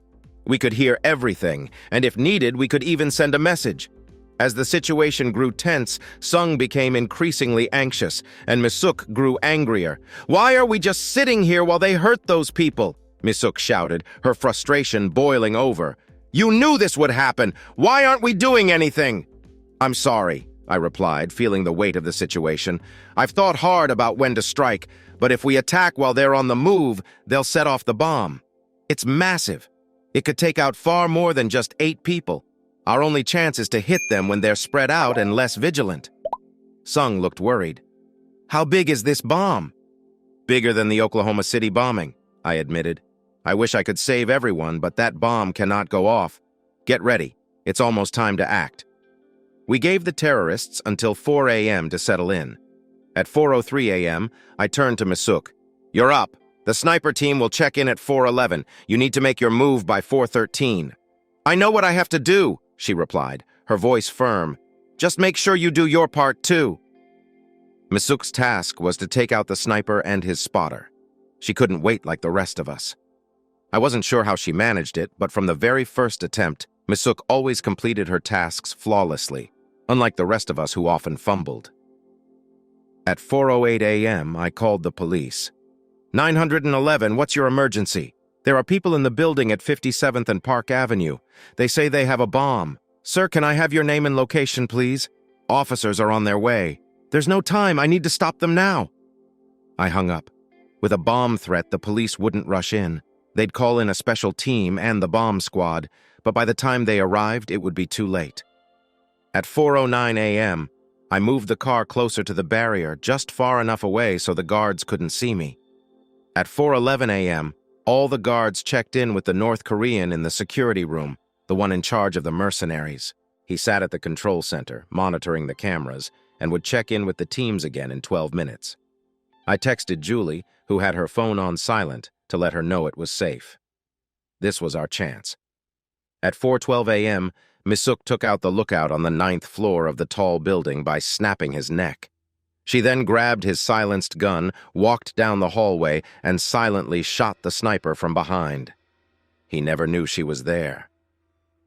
At 4:13 a.m., Julie quietly left the bunk room and approached the North Korean guard at his post. She struck him on the head with the tire iron from the car, knocking him out. By 4:15 a.m., Misuk was in position with the sniper rifle. At precisely 4:17 a.m., she took her shot. 2 quick blasts, less than a second apart. Thump, thump. Both guards went down with clean hits. At the same moment, I floored the gas pedal of the Maybach. This armored car, weighing 6,000 pounds and boasting nearly 600 horsepower, felt like driving a tank. I smashed through the wooden barrier as if it were nothing and sped across the street. Misuk was flawless. She timed her moves perfectly. The second lookout didn't even notice the Maybach until it was too late. Speed was crucial. The lobby worker could see one of the guards outside through the window. He didn't witness the guard's head being taken out, but we were short on time. I accelerated to 20 miles per hour and crashed through the double doors into the lobby, quickly turning left toward the information desk. The worker there was caught off guard. Instead of grabbing the heavy machine gun, he reached for a small pistol. He managed 3 shots before the Maybach slammed into the kiosk, taking him down with it. I have to admit, the man was a good shot. His 3 bullets hit dead center on the bulletproof windshield in front of me, but we still needed to move fast. We weren't safe yet. Leaving the car running, I asked Sung to stay behind to monitor the radio. I jumped out, grabbed the downed mercenary's body, and took his radio. We listened intently to the terrorists' communications. Sung's primary task was to impersonate the North Korean leader in the security room once Julie had knocked him out. Sung had spent enough time listening to his voice and mannerisms to mimic him convincingly over the radio. Now, we needed to manage the noise.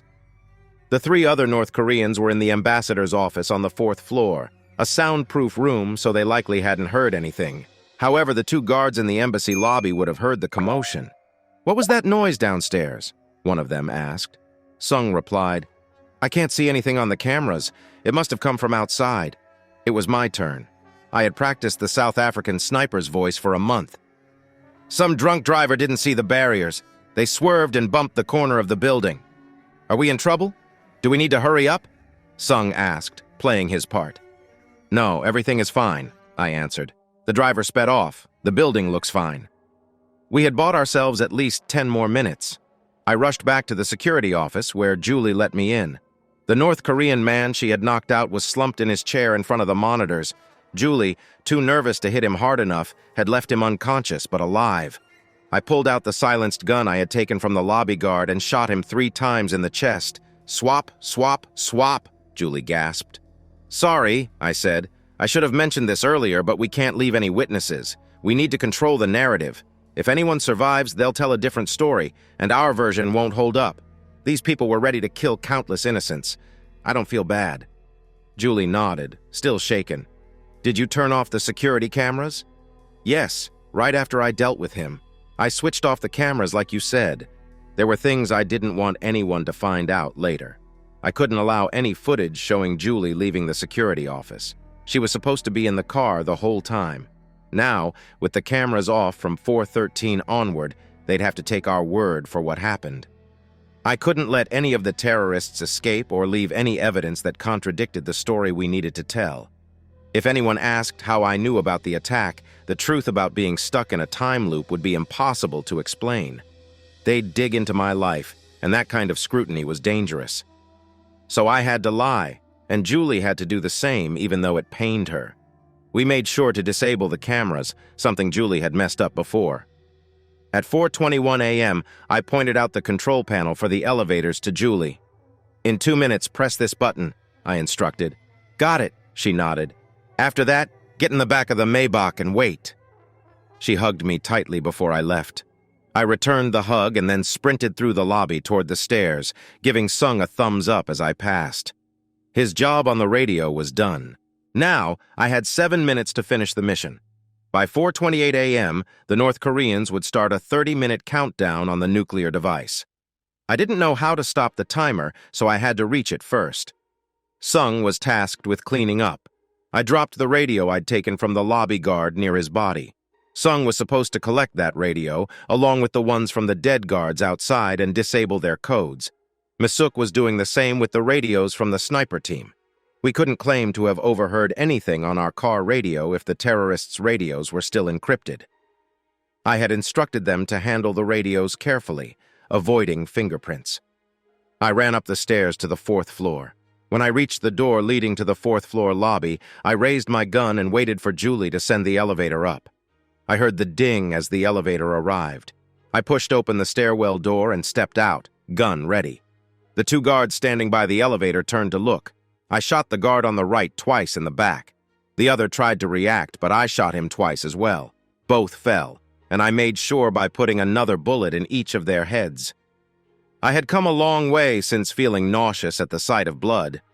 Now, standing before the door to the ambassador's office, I paused for a moment. I had reached this point 6 times before. 4:25 a.m., I whispered. Time to go. I pushed through the door and saw a familiar scene. Cameras surrounded the room, all pointed toward the center where the nuclear bomb sat. A tall metal box about 6 feet long, resembling a slim coffin with a keypad on top. 2 attackers loomed over the terrified ambassador and his family. One held the wife by her hair, while the other faced a camera, shouting angry words against South Korea and the U.S. The third stood next to the bomb, positioned between it and me. Each North Korean had a remote to detonate it. I had warned Julie not to make a sound near the one in the security office. The 3 of them placed their triggers on the bomb, one always standing close. I raised my gun and shot the man next to the bomb. He was tough, and I knew from past attempts that anything less than 4 shots wouldn't stop him from pressing the button. I fired until my gun was empty. The 2 remaining North Koreans froze in shock. This was my chance to say something bold. I had rehearsed lines like, "Not in my country, but that wasn't me." Instead, I quoted a movie, "I came here to chew gum and kick butt, and I'm all out of gum." The ambassador's teenage daughter giggled, a small, brave sound in the tension. One of the North Koreans suddenly lunged for the detonators. I raced with him, both of us moving fast, but he hesitated as he neared the bomb. I didn't. I leapt and kicked him hard in the jaw. I heard a loud crack as his head snapped to the side. I stumbled upon landing, but quickly recovered. The last terrorist just stared at me, frozen. He had no weapon, and I stood between him and the bomb. He charged at me with a flurry of kicks and punches, using a Korean martial art called Hapkido. But I had been trained by Sung, who had taught me a more practical version for real fights. I hit him hard in the body and face, and he quickly tired, but I wasn't backing down. When he went for a high kick, I grabbed his leg. I outweighed him by about 60 pounds, so when I pulled him forward and struck him with my knee, it lifted him off the ground. Still holding his leg, he couldn't land safely and fell hard, hitting the back of his head on the floor. I followed up with an elbow to his throat, leaving him gasping for breath as I turned to the ambassador's family. Speaking in Korean, I reassured them, "It's okay.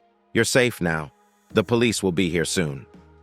The ambassador, visibly relieved, thanked me repeatedly, mentioning that the men had said there was a nuclear bomb. "I heard that too," I replied. "Experts will handle it. For now, let's get your family to a safer place." I led them to the waiting area outside, then returned to deal with the situation. First, I disabled the cameras and checked that they were all off. Then I gathered the terrorists' video recordings and uploaded them to a cloud storage account. I sent emails to my parents and Julie's, attaching the video as proof of what had happened, just in case the authorities tried to cover it up. I also made sure to change the terrorists' radios to an open channel, ensuring anyone could listen in. Afterward, I went to the lobby to see if Sung had switched the car radio. I picked up the sweat clothes Julie and I had worn earlier and headed to the basement to burn them in the furnace. When I returned to the lobby, police cars were arriving, filling the street. I checked my watch. It was 5:03 a.m. I had made it to Saturday. A mix of emotions hit me. The time loop had been difficult, often making life feel pointless, like being stuck in a waiting room. Yet, I was grateful for it. I had saved countless lives and grown as a person. Normally, I would jump at the chance to escape, but now I wasn't so sure. What could I have accomplished with just a little more time in the loop? As I pondered the nature of the loop, I realized I might never find real answers. The nuclear blast seemed to have triggered it, but that didn't explain why only I was affected or how I had gained the skills and allies I needed. It felt like some intelligence was behind it all, but who or what, and why me? I shook off the thoughts. There were more pressing matters. I hurried to join Sung and Julie in the Maybach, wanting us all in the armored vehicle before the police entered the building. I had a strong feeling that if I died now, it would be permanent. The police were still outside, but I knew they wouldn't wait forever. Misuk later told me the police had arrived less than 10 minutes after I called. They found 2 bodies outside with their heads in a disturbing condition, which made them take my report of armed terrorists with a bomb seriously. It took them almost an hour to get everything organized. The street outside was filled with special teams, SWAT, bomb squad, and hostage negotiators, all ready to handle the situation. I didn't envy their position. My experience with these terrorists told me they would have detonated the bomb at the first sign of police. Thankfully, we had already taken care of it. Sung, Julie, and I were quickly coordinating on our cell phones. Sung was on the line with his sister, Misuk, who was still in the building across the street. He told her to ditch any weapons she had taken from the sniper team and find a safe spot on a different floor, away from the bodies. We all knew the police would be on edge when they arrived to find 4 civilians and 11 dead terrorists. 19 bodies if you counted the innocent people killed when the attackers stormed the embassy. Julie called her parents, guiding them to the emails I had sent, then quickly dialed a news station. She gave them just enough information about a terrorist situation at 57th and Park to ensure the media was aware, in case the heavy police presence hadn't already tipped them off. I called my dad in Florida. He was already awake, being an early riser. "Dad, check your email. I sent you something important." "Is it another cat video? I told you to stop sending those, Sam," he teased, though I'd never actually sent him one. I smiled, imagining his shock when he watched what I'd sent. When he opened the email, I could hear the faint sound of the video playing. "What is this? It looks like some kind of strange video. I can't understand what they're saying." "They're speaking Korean. Watch it to the end. They switch to English occasionally. I sent you 4 different angles. Focus on the last few minutes." I waited as he watched. There was a heavy silence after he saw me on screen. "Sam, what did I just see? Was that real?" "It's real, Dad. They were very bad men. You'll understand more when you watch the rest. Right now, I need Jim Watley, the tough lawyer, not Jim Watley, my dad." My father, ever the fierce lawyer, switched into professional mode. "What kind of trouble are we facing?" "I hope none," I replied. "But that metal box in the video? It's a nuclear bomb. The government's going to be all over this, and I need you to make sure nothing touches me or my friends." "Wow. Nuclear." He paused only briefly before refocusing. "Who are your friends?" "Julie, Sung, and Misuk," I answered quickly before he could ask more. "I'm in the building where that video was made, waiting for the police. Keep that video safe, away from the government. I'll be fine as long as there's proof. I'll make copies and keep them secure. Stay safe, son." "I will. Thanks, Dad." Next, I called the police. We had turned off our phones earlier to avoid detection. They'd been trying to reach me since I first reported the attack. I told them who I was, explained that all the attackers were neutralized, the ambassador's family was safe, and that we were in the car outside the lobby. I also informed them about Misuk being across the street. It took them about 10 minutes to verify my story. They found Misuk and checked the bodies of the sniper team. After contacting the ambassador, who confirmed my account, around 20 heavily armed soldiers stormed the lobby, securing the building. What followed was days of intense questioning. Sung and Misuk still didn't know the bomb was nuclear. Julie and I hadn't told them. The sight of foreign terrorists had already attracted a swarm of government agents, but when the bomb squad identified the device, the entire area was flooded with agents. The close scrutiny I feared became a reality. Though the FBI tried to isolate me, my earlier call to my dad set things in motion. Despite their reluctance, they couldn't prevent him from reaching out. The presence of a lawyer made the interviews more tense, shifting the agents from uncertain to doubtful. On the plus side, my dad had contacted a New York law firm, ensuring that all 4 of us had legal representation during every interrogation.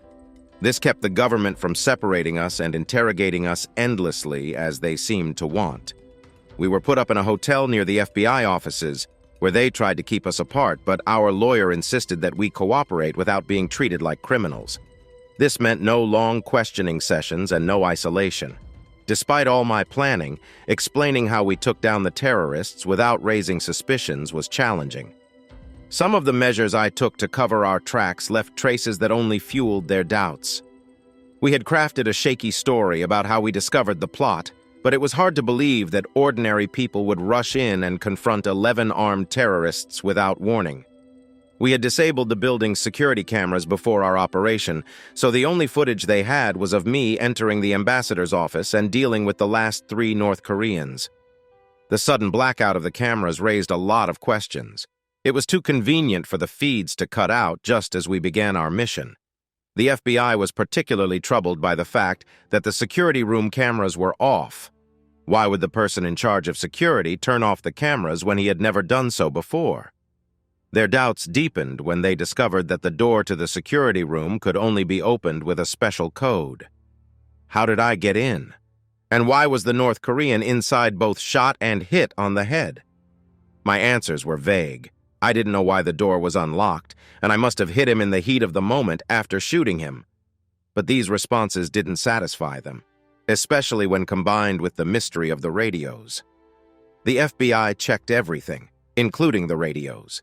We had been careful not to leave fingerprints, but they found smudges where we had touched the dials with our shirts, as well as the terrorists' fingerprints. The real question was why the terrorists, who had brought encrypted radios, were communicating on an open channel.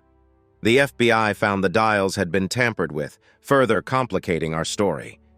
Without our lawyers, we might have disappeared for a long time. Most of the questioning focused on me. Julie and Sung had stayed in the car the entire time, and we made sure to clean anything they had touched outside the car. Julie had avoided leaving any trace in the security room and had cleaned up after herself. Their stories were straightforward. They didn't know what happened outside the building. Misuk had to explain her actions in the tall building, but she could mostly tell the truth, only omitting the part about altering the sniper team's radios. She could honestly say she knew where they were setting up because we had overheard their conversations. We agreed that if any of us were asked a question we couldn't answer, we would defer to me, as I had thought through this more than anyone. It was my idea, after all. We stood by the story that I had led the attack, even though some doubted that a Wall Street trader could be behind such a daring operation. But the evidence supported it. My fingerprints were on the car's steering wheel that hit the lobby guard, and 4 of the attackers had been shot with the same gun that had my fingerprints on it. I was the only one, aside from Misuk, with gunpowder residue on me. Then there was the video, my secret weapon. Clear proof that I was doing the right thing. Anyone who watched it would feel a chill, realizing how close we came to a disaster that could have killed millions. The North Koreans had made their intentions crystal clear. They were on a mission to wreak havoc on Manhattan. The video led to my first serious warning about possible jail time. It showed me tampering with the terrorists' laptop, which immediately angered the authorities. They were furious that I had copied and sent the video files, worried that my actions could have triggered a disaster. Homeland Security demanded access to the cloud account where I stored the files and wanted to search my parents' and Julie's parents' email accounts. They threatened us with severe charges if we didn't hand over all copies. The next day, my cloud account mysteriously disappeared. I told them to back off. Legally, it was a gray area, whether they could seize my files in the name of national security, but they had no solid proof of wrongdoing. If I made the video public, no jury would convict me. The chaos from even suggesting charges would be immense. While the situation with the government was tense, it wasn't entirely hostile. For every aggressive agent trying to break me down, there were 100 others who saw me as a hero. My dad flew in from Florida, bringing a local law firm to back us up. They provided essential support, though in hindsight we might have managed without them. We were surrounded by people who lived or worked in Manhattan and felt they owed us.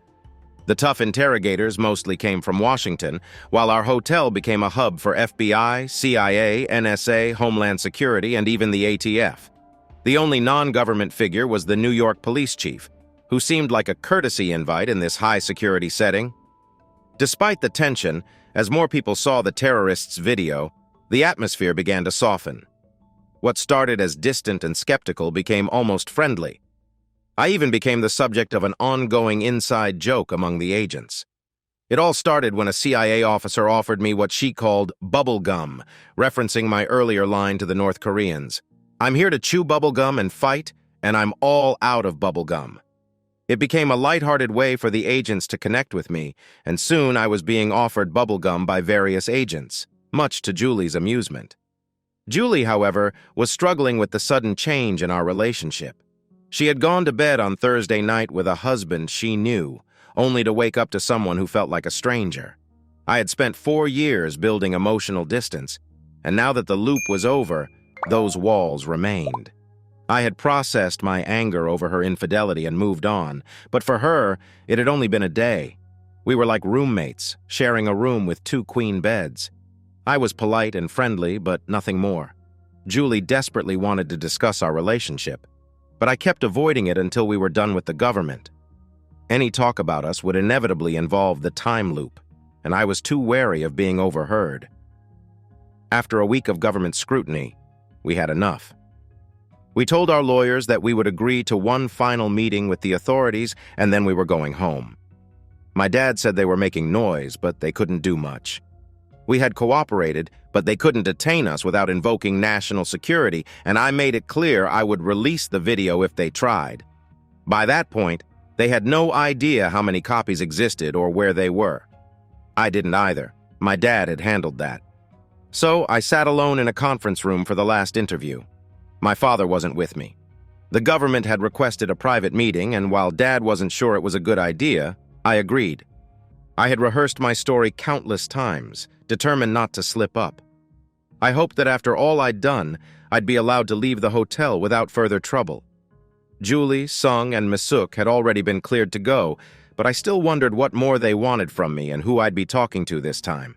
Up until now, every interview had been with groups of agents. A man with thinning hair and glasses, who looked to be in his 60s or 70s, entered the room.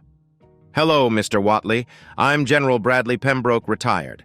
I'm the President's National Security Advisor. I've been following your situation closely this week and wanted to talk before you head home." "Nice to meet you, General. If you've been keeping up with everything, I'm not sure what more I can add. I feel like I've said all I can." Pembroke raised an eyebrow, amused. "I think we both know that's not true. You've been careful with your answers, but you haven't been entirely forthcoming." I didn't argue. He didn't sound angry, more like a disappointed father. His presence demanded respect, and for a moment I felt like apologizing. "That's not why I'm here," he continued. "I'm not here to squeeze more information out of you. I want to discuss what happens next. What are your plans, Mr. Whatley?" "What plans? I'm not sure I understand." "Can you move on from this?" Pembroke asked, leaning forward. "You've done a great service to this country, and we're proud of what you've accomplished, but that also puts you, and potentially the nation, at new risk. My father had warned me about this, but hearing it from someone so high up made it real." "What kind of danger are we talking about?" I asked. Pembroke laced his fingers together, his expression serious. "We must never reveal how close we came to catastrophe. Think back to the fear after 9/11s. How long it took for people to feel safe flying or attending large events. Imagine what would happen if the public found out that terrorists nearly detonated a nuclear bomb in Manhattan." "They'd go crazy," I blurted out, immediately regretting my choice of words. Pembroke flinched slightly but maintained his calm demeanor. "Yes, exactly. People would panic and they'd demand answers. We know who's behind this." "North Korea," I interjected. He pretended to lock his lips. "As I was saying, we know who's responsible, and we will respond, but we must do so carefully and strategically. A crisis has been averted, and now we have the chance to manage this quietly. If the public demands an open conflict, we could easily find ourselves in a full-scale war. It's better to handle this with restraint." I trusted him. News that North Korean terrorists attempted to set off a nuclear bomb would ignite fury across the nation, likely leading to calls for war. "And what about you, Mr. Whatley?" Pembroke continued. "If your role in this becomes public, you'll be seen as both a hero and a target. Some of the world's most dangerous people will see you as a symbol, someone to be eliminated. North Korea isn't shy about going after their enemies, even beyond their borders. And other extremist groups would find you an appealing target, the man who thwarted their plans. You'd need to think about your safety constantly." My father had mentioned similar concerns. North Korea didn't hesitate to eliminate threats, even far from home. I hadn't considered that I could become a target for other radical groups, but now it seemed all too plausible. If I became known for stopping terrorists, I could find myself on the hit list of every group that hated America, and that was nearly all of them. "I used to dream about being famous and rich," I admitted, "but this week has changed my mind." "What story will the public hear?" I asked. There will be an acknowledgement of an attempted terrorist attack, but you and your friends will not be mentioned. Anyone who brings up the nuclear aspect will be quietly warned, and if necessary, strongly denied. The narrative will be that government staff and the NYPD responded to a credible threat and secured the area before anything could happen. Your involvement will remain a secret. Pembroke paused briefly, letting the weight of his words sink in. You didn't give your name to the police, but you called from your own phone, which is registered to you. That's a problem, Pembroke began. Only a few officers know who you are, and we've worked hard to keep that under wraps. It's safer for you and the country if everyone thinks the government teams stopped the attack. So Uncle Sam's just going to swoop in and take all the credit? I replied, a bit bitter. Pembroke looked slightly embarrassed. Unfortunately, yes. No offense, Mr. Watley, but you're a civilian. You did an impressive job, but you won't scare off extremist groups. They'll just say you got lucky. I couldn't think of a good comeback, so I stuck my tongue out at him playfully. He looked surprised, then laughed. No, you're definitely not James Bond, but that's the story we want out there. A skilled government team stopping the bomb. If North Korea or anyone else knew how close they came, they'd try again. And next time, we might not be so lucky. He paused, letting the seriousness sink in. This is now the top priority for every law enforcement and intelligence agency. That's also why you haven't received much attention, because we can't afford another attempt. We need to know everything you do. Any detail could save lives. I took a deep breath. I'm sure I don't know how they got the bomb into the country. I don't know what they did before they reached the embassy. Then how did you know they would be there? Pembroke pressed. I didn't. I was in the right place at the right time, I answered firmly, sticking to my story. Pembroke started to say something, but I cut him off. After this, I'm going home. I get why you want answers, and I hope you find the terrorists and stop any more attacks. But let me give you a hypothetical scenario. Go ahead, he said, intrigued. Let's say I did know something ahead of time. Imagine that knowledge came to me just a few hours before, not days. Did you watch the whole video? Did you hear what the North Koreans planned? I did, he replied. If SEAL Team 6 had stormed that building, what do you think would have happened? Could they have acted so quickly and quietly that none of the North Koreans had a chance to set off the bomb? Pembroke looked concerned, but defended his team. Mr. Watley, if you, a stock trader, could pull it off, I promise the U.S. military can do it even better, especially with what you seem to know now. But that's the tricky part, General. Knowing what you know now, would you have sent in a team with 4 people ready to detonate a nuclear bomb? Would you have taken that risk? Pembroke hesitated, then admitted, No, I don't think I would have. So what would you do instead? How do you stop them if you can't go in directly? My first move would be to stop them before they got there, he said. But you don't know where they were before Friday. You can't risk a direct attack. What do you do then? Pembroke sighed, understanding my point. If we'd known how fragile the situation was, we wouldn't have entered the building. We would have fired missiles until it was rubble and the nuclear device was just a bent piece of metal. And would that have caused much damage to nearby areas? I asked. Very little, if any, with today's precision weapons. We could have taken that building down without harming the surrounding structures. Pembroke paused. In that situation, we might have to accept the loss of the ambassador's family to save more lives. That's one way to look at it, General, I replied. But if I had given you more warning, more lives might have been lost, and now we'd be dealing with an even bigger mess. Why do you think you can make that call, Mr. Watley? We only use airstrikes if the risk is too high. If the U.S. government won't risk millions of lives, why do you think you can? I sighed, feeling drained. I don't have a clear answer, General. I just did what I thought was right. It's over now. I've never believed in dwelling on what-ifs. Pembroke sighed. Are you sure you don't have anything else to say? If I had information to prevent another attack, I'd tell you immediately. But I don't, I said, getting ready to leave. So is this it? Will I just fade into the background? No agents stalking my neighborhood? No one will be watching you, Mr. Watley. And I have to say, your quick thinking with that video was impressive. If it had gone public, we'd have lost control. But remember, Any fame comes with a cost for both you and the country. Honestly, I was just relieved time was moving forward again, but I had to vent a little. I get it, but it still stings to save so many lives without any recognition. I feel good about what I did, but it seems like the government wouldn't mind if I just disappeared. I'm sorry you feel that way, Pembroke said, leaning closer. But the country is grateful. In fact, you and your wife, along with the Kennedys, will be invited to the White House. I was surprised but impressed. Also, he continued, you won't have to pay taxes for the next 5 years, federal, New York, and New Jersey. If you move, we can discuss options. Wow, I said, amazed. The timing was perfect considering my recent stock market gains.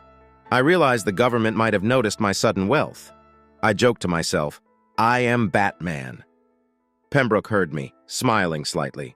I quickly refocused, thanked him for the support, and we moved past the topic of my newfound riches.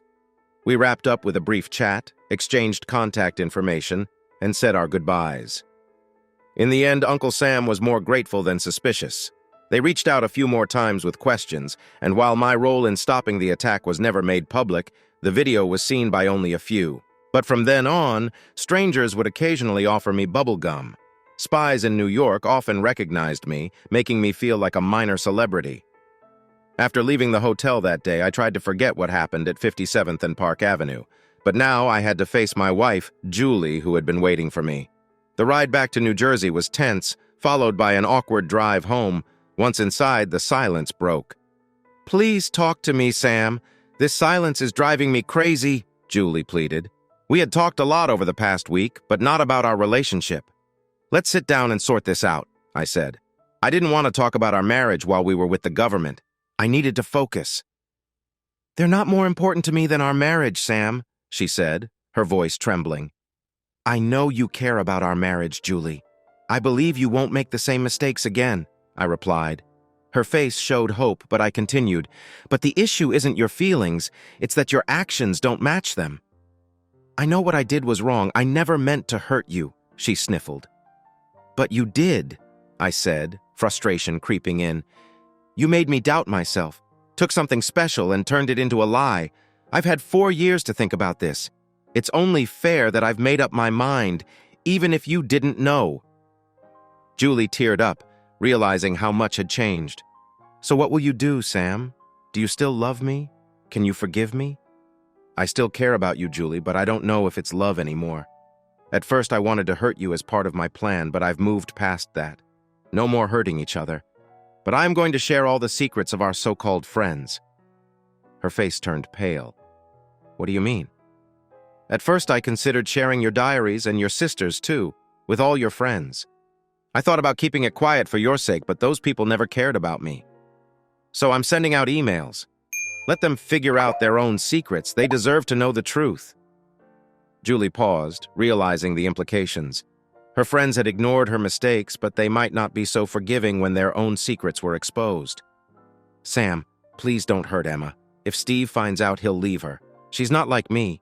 She hasn't made those choices as much, Julie pleaded. My sister-in-law, who once called me the brother she always wanted, had no problem gossiping about my supposed lack of skill in bed. Just thinking about it reopened old wounds of anger I thought I had moved past. But I told myself I wouldn't dwell on why she and the rest of that group deserved what was coming. They were getting off easy, especially Julie. I was determined to leave this part of my life behind and build something better, without any of them. What about me? Julie whispered. Am I just part of your past now? I took a deep breath. Yes. As Julie curled up in tears, I reflected on my decision. I had considered maintaining some kind of connection with her, but not as a couple. That was out of the question. The idea of sharing a bed with her again made me uneasy, partly because of the other men she'd been with, but mostly because she had destroyed the romance we once had. Even though we had been best friends for years, I realized that staying friends wouldn't work. The remnants of our broken relationship would always be there. Julie wasn't ready to let go, and it would be harder for her if I stayed in touch without showing her the love she still craved. It was better for both of us to part ways completely. She was young and would move on, and I didn't want daily reminders of a failed love. Julie tried to change my mind, but my feelings for her had faded. I remained calm when she tried to discuss our relationship before the divorce was final. She eventually accepted that I was leaving. The divorce was probably the easiest one ever. We didn't need lawyers. I filled out the papers myself, and Julie agreed to everything. I left her the house, paid off the mortgage, her car, and all our debts except her student loans. It might seem like I was generous, but I felt it was a fair deal considering what could have happened in court. Plus, she had risked her life for me, and that deserved some recognition. Once the papers were filed, I packed up and left New Jersey behind. Julie and I shared one last hug. It was emotional, but we both knew this was the end. I settled into a new apartment in downtown Manhattan, right next to Central Park. I spent $1.5 million on the place, paid Julie's bills, bought a new car, and still had over $4 million in the bank. With no taxes to pay, I felt secure for the future. I could live comfortably if I managed my investments well, but I wasn't ready to stop working. After the time loop, I wanted a new challenge. However, my time at Broadwell and Marks was over. I had taken time off due to my marital problems, and while they couldn't care less about personal issues, the environment there was all about business. If I had tried to go back, it would have been a tough spot. Leaving Broadwell and Marks was a relief. The time loop had drained any excitement I once had for the job. After college, I spent 6 years obsessing over financial news, always chasing the next big opportunity. But during the loop, trading felt like a video game with cheat codes. Turning $20,000 into $7 million became second nature, and the thrill of helping clients make a little extra money had faded. I knew I wanted to quit, but it became clear that Broadwell and Marks wasn't too happy with me either. My rapid success in trading had caught the attention of the higher-ups, and they weren't pleased. My supervisor, Ben, clued me in. They were upset not because I made millions, but because I didn't share how I did it.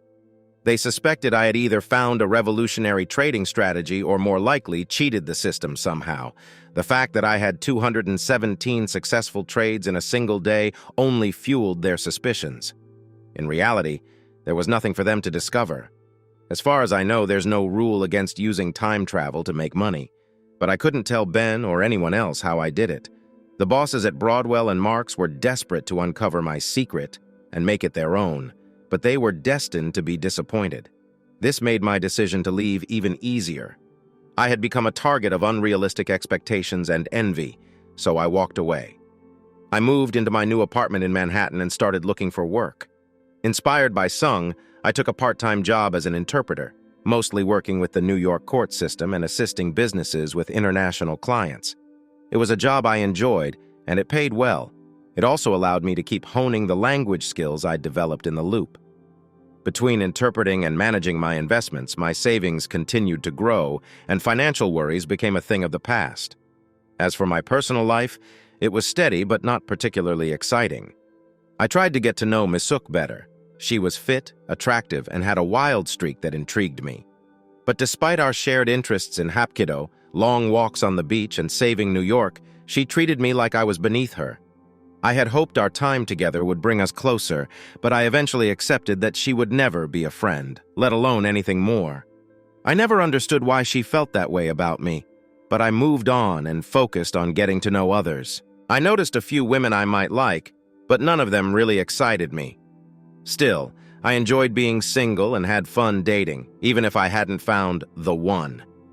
Over the next 2 years, I went out with about 12 women, with relationships lasting anywhere from 2 weeks to 6 months. As my 30th birthday approached, I started feeling uneasy. I've always been a romantic and genuinely enjoyed being married, at least until it ended. Around that time, a new person moved into my building. The top floor had 4 large apartments, and I lived in the northeast corner with a view of Central Park. The apartment next to mine had been empty for a few weeks since the elderly couple who lived there moved away. One day, while sitting on my balcony, I got a call from Fred, the building manager. He asked if I could help translate for a potential tenant who spoke French. I often helped my neighbors with language barriers since I was fluent in 7 languages and knew a bit of 4 others. It was a nice way to meet new people, and I enjoyed it. When I met the new tenant, Yvette, I was immediately smitten. She was strikingly beautiful, clever, and funny. I fumbled over my words, which hadn't happened since college, but she didn't seem to mind. Her English was good enough that she didn't need much help, and despite my awkwardness, she decided to rent the apartment and even agreed to go out with me. The spark I hadn't felt with other women was a bright flame with Yvette. We connected right away and shared many interests. We were both former office workers who had done well for ourselves, me in finance and her in marketing. I had turned my passion for languages into a job as an interpreter, and she was pursuing her dream of becoming a classical musician. She was also a skilled martial artist, training in Krav Maga and Savate, a French kickboxing style. When she joined me at Sung's dojo, I realized she was better than me. Our size difference was the only reason we were evenly matched. 6 months later, when her lease ended, Yvette moved in with me. I was considering asking her to marry me, but there was one problem. We were both keeping secrets. For me, it was the time loop, the most significant event in my life. Not sharing it made my story feel incomplete.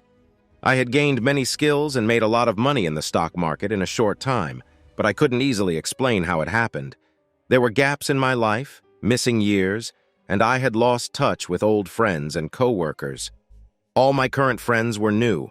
I had a new home, money, friends, and a job, but I was also a man full of secrets.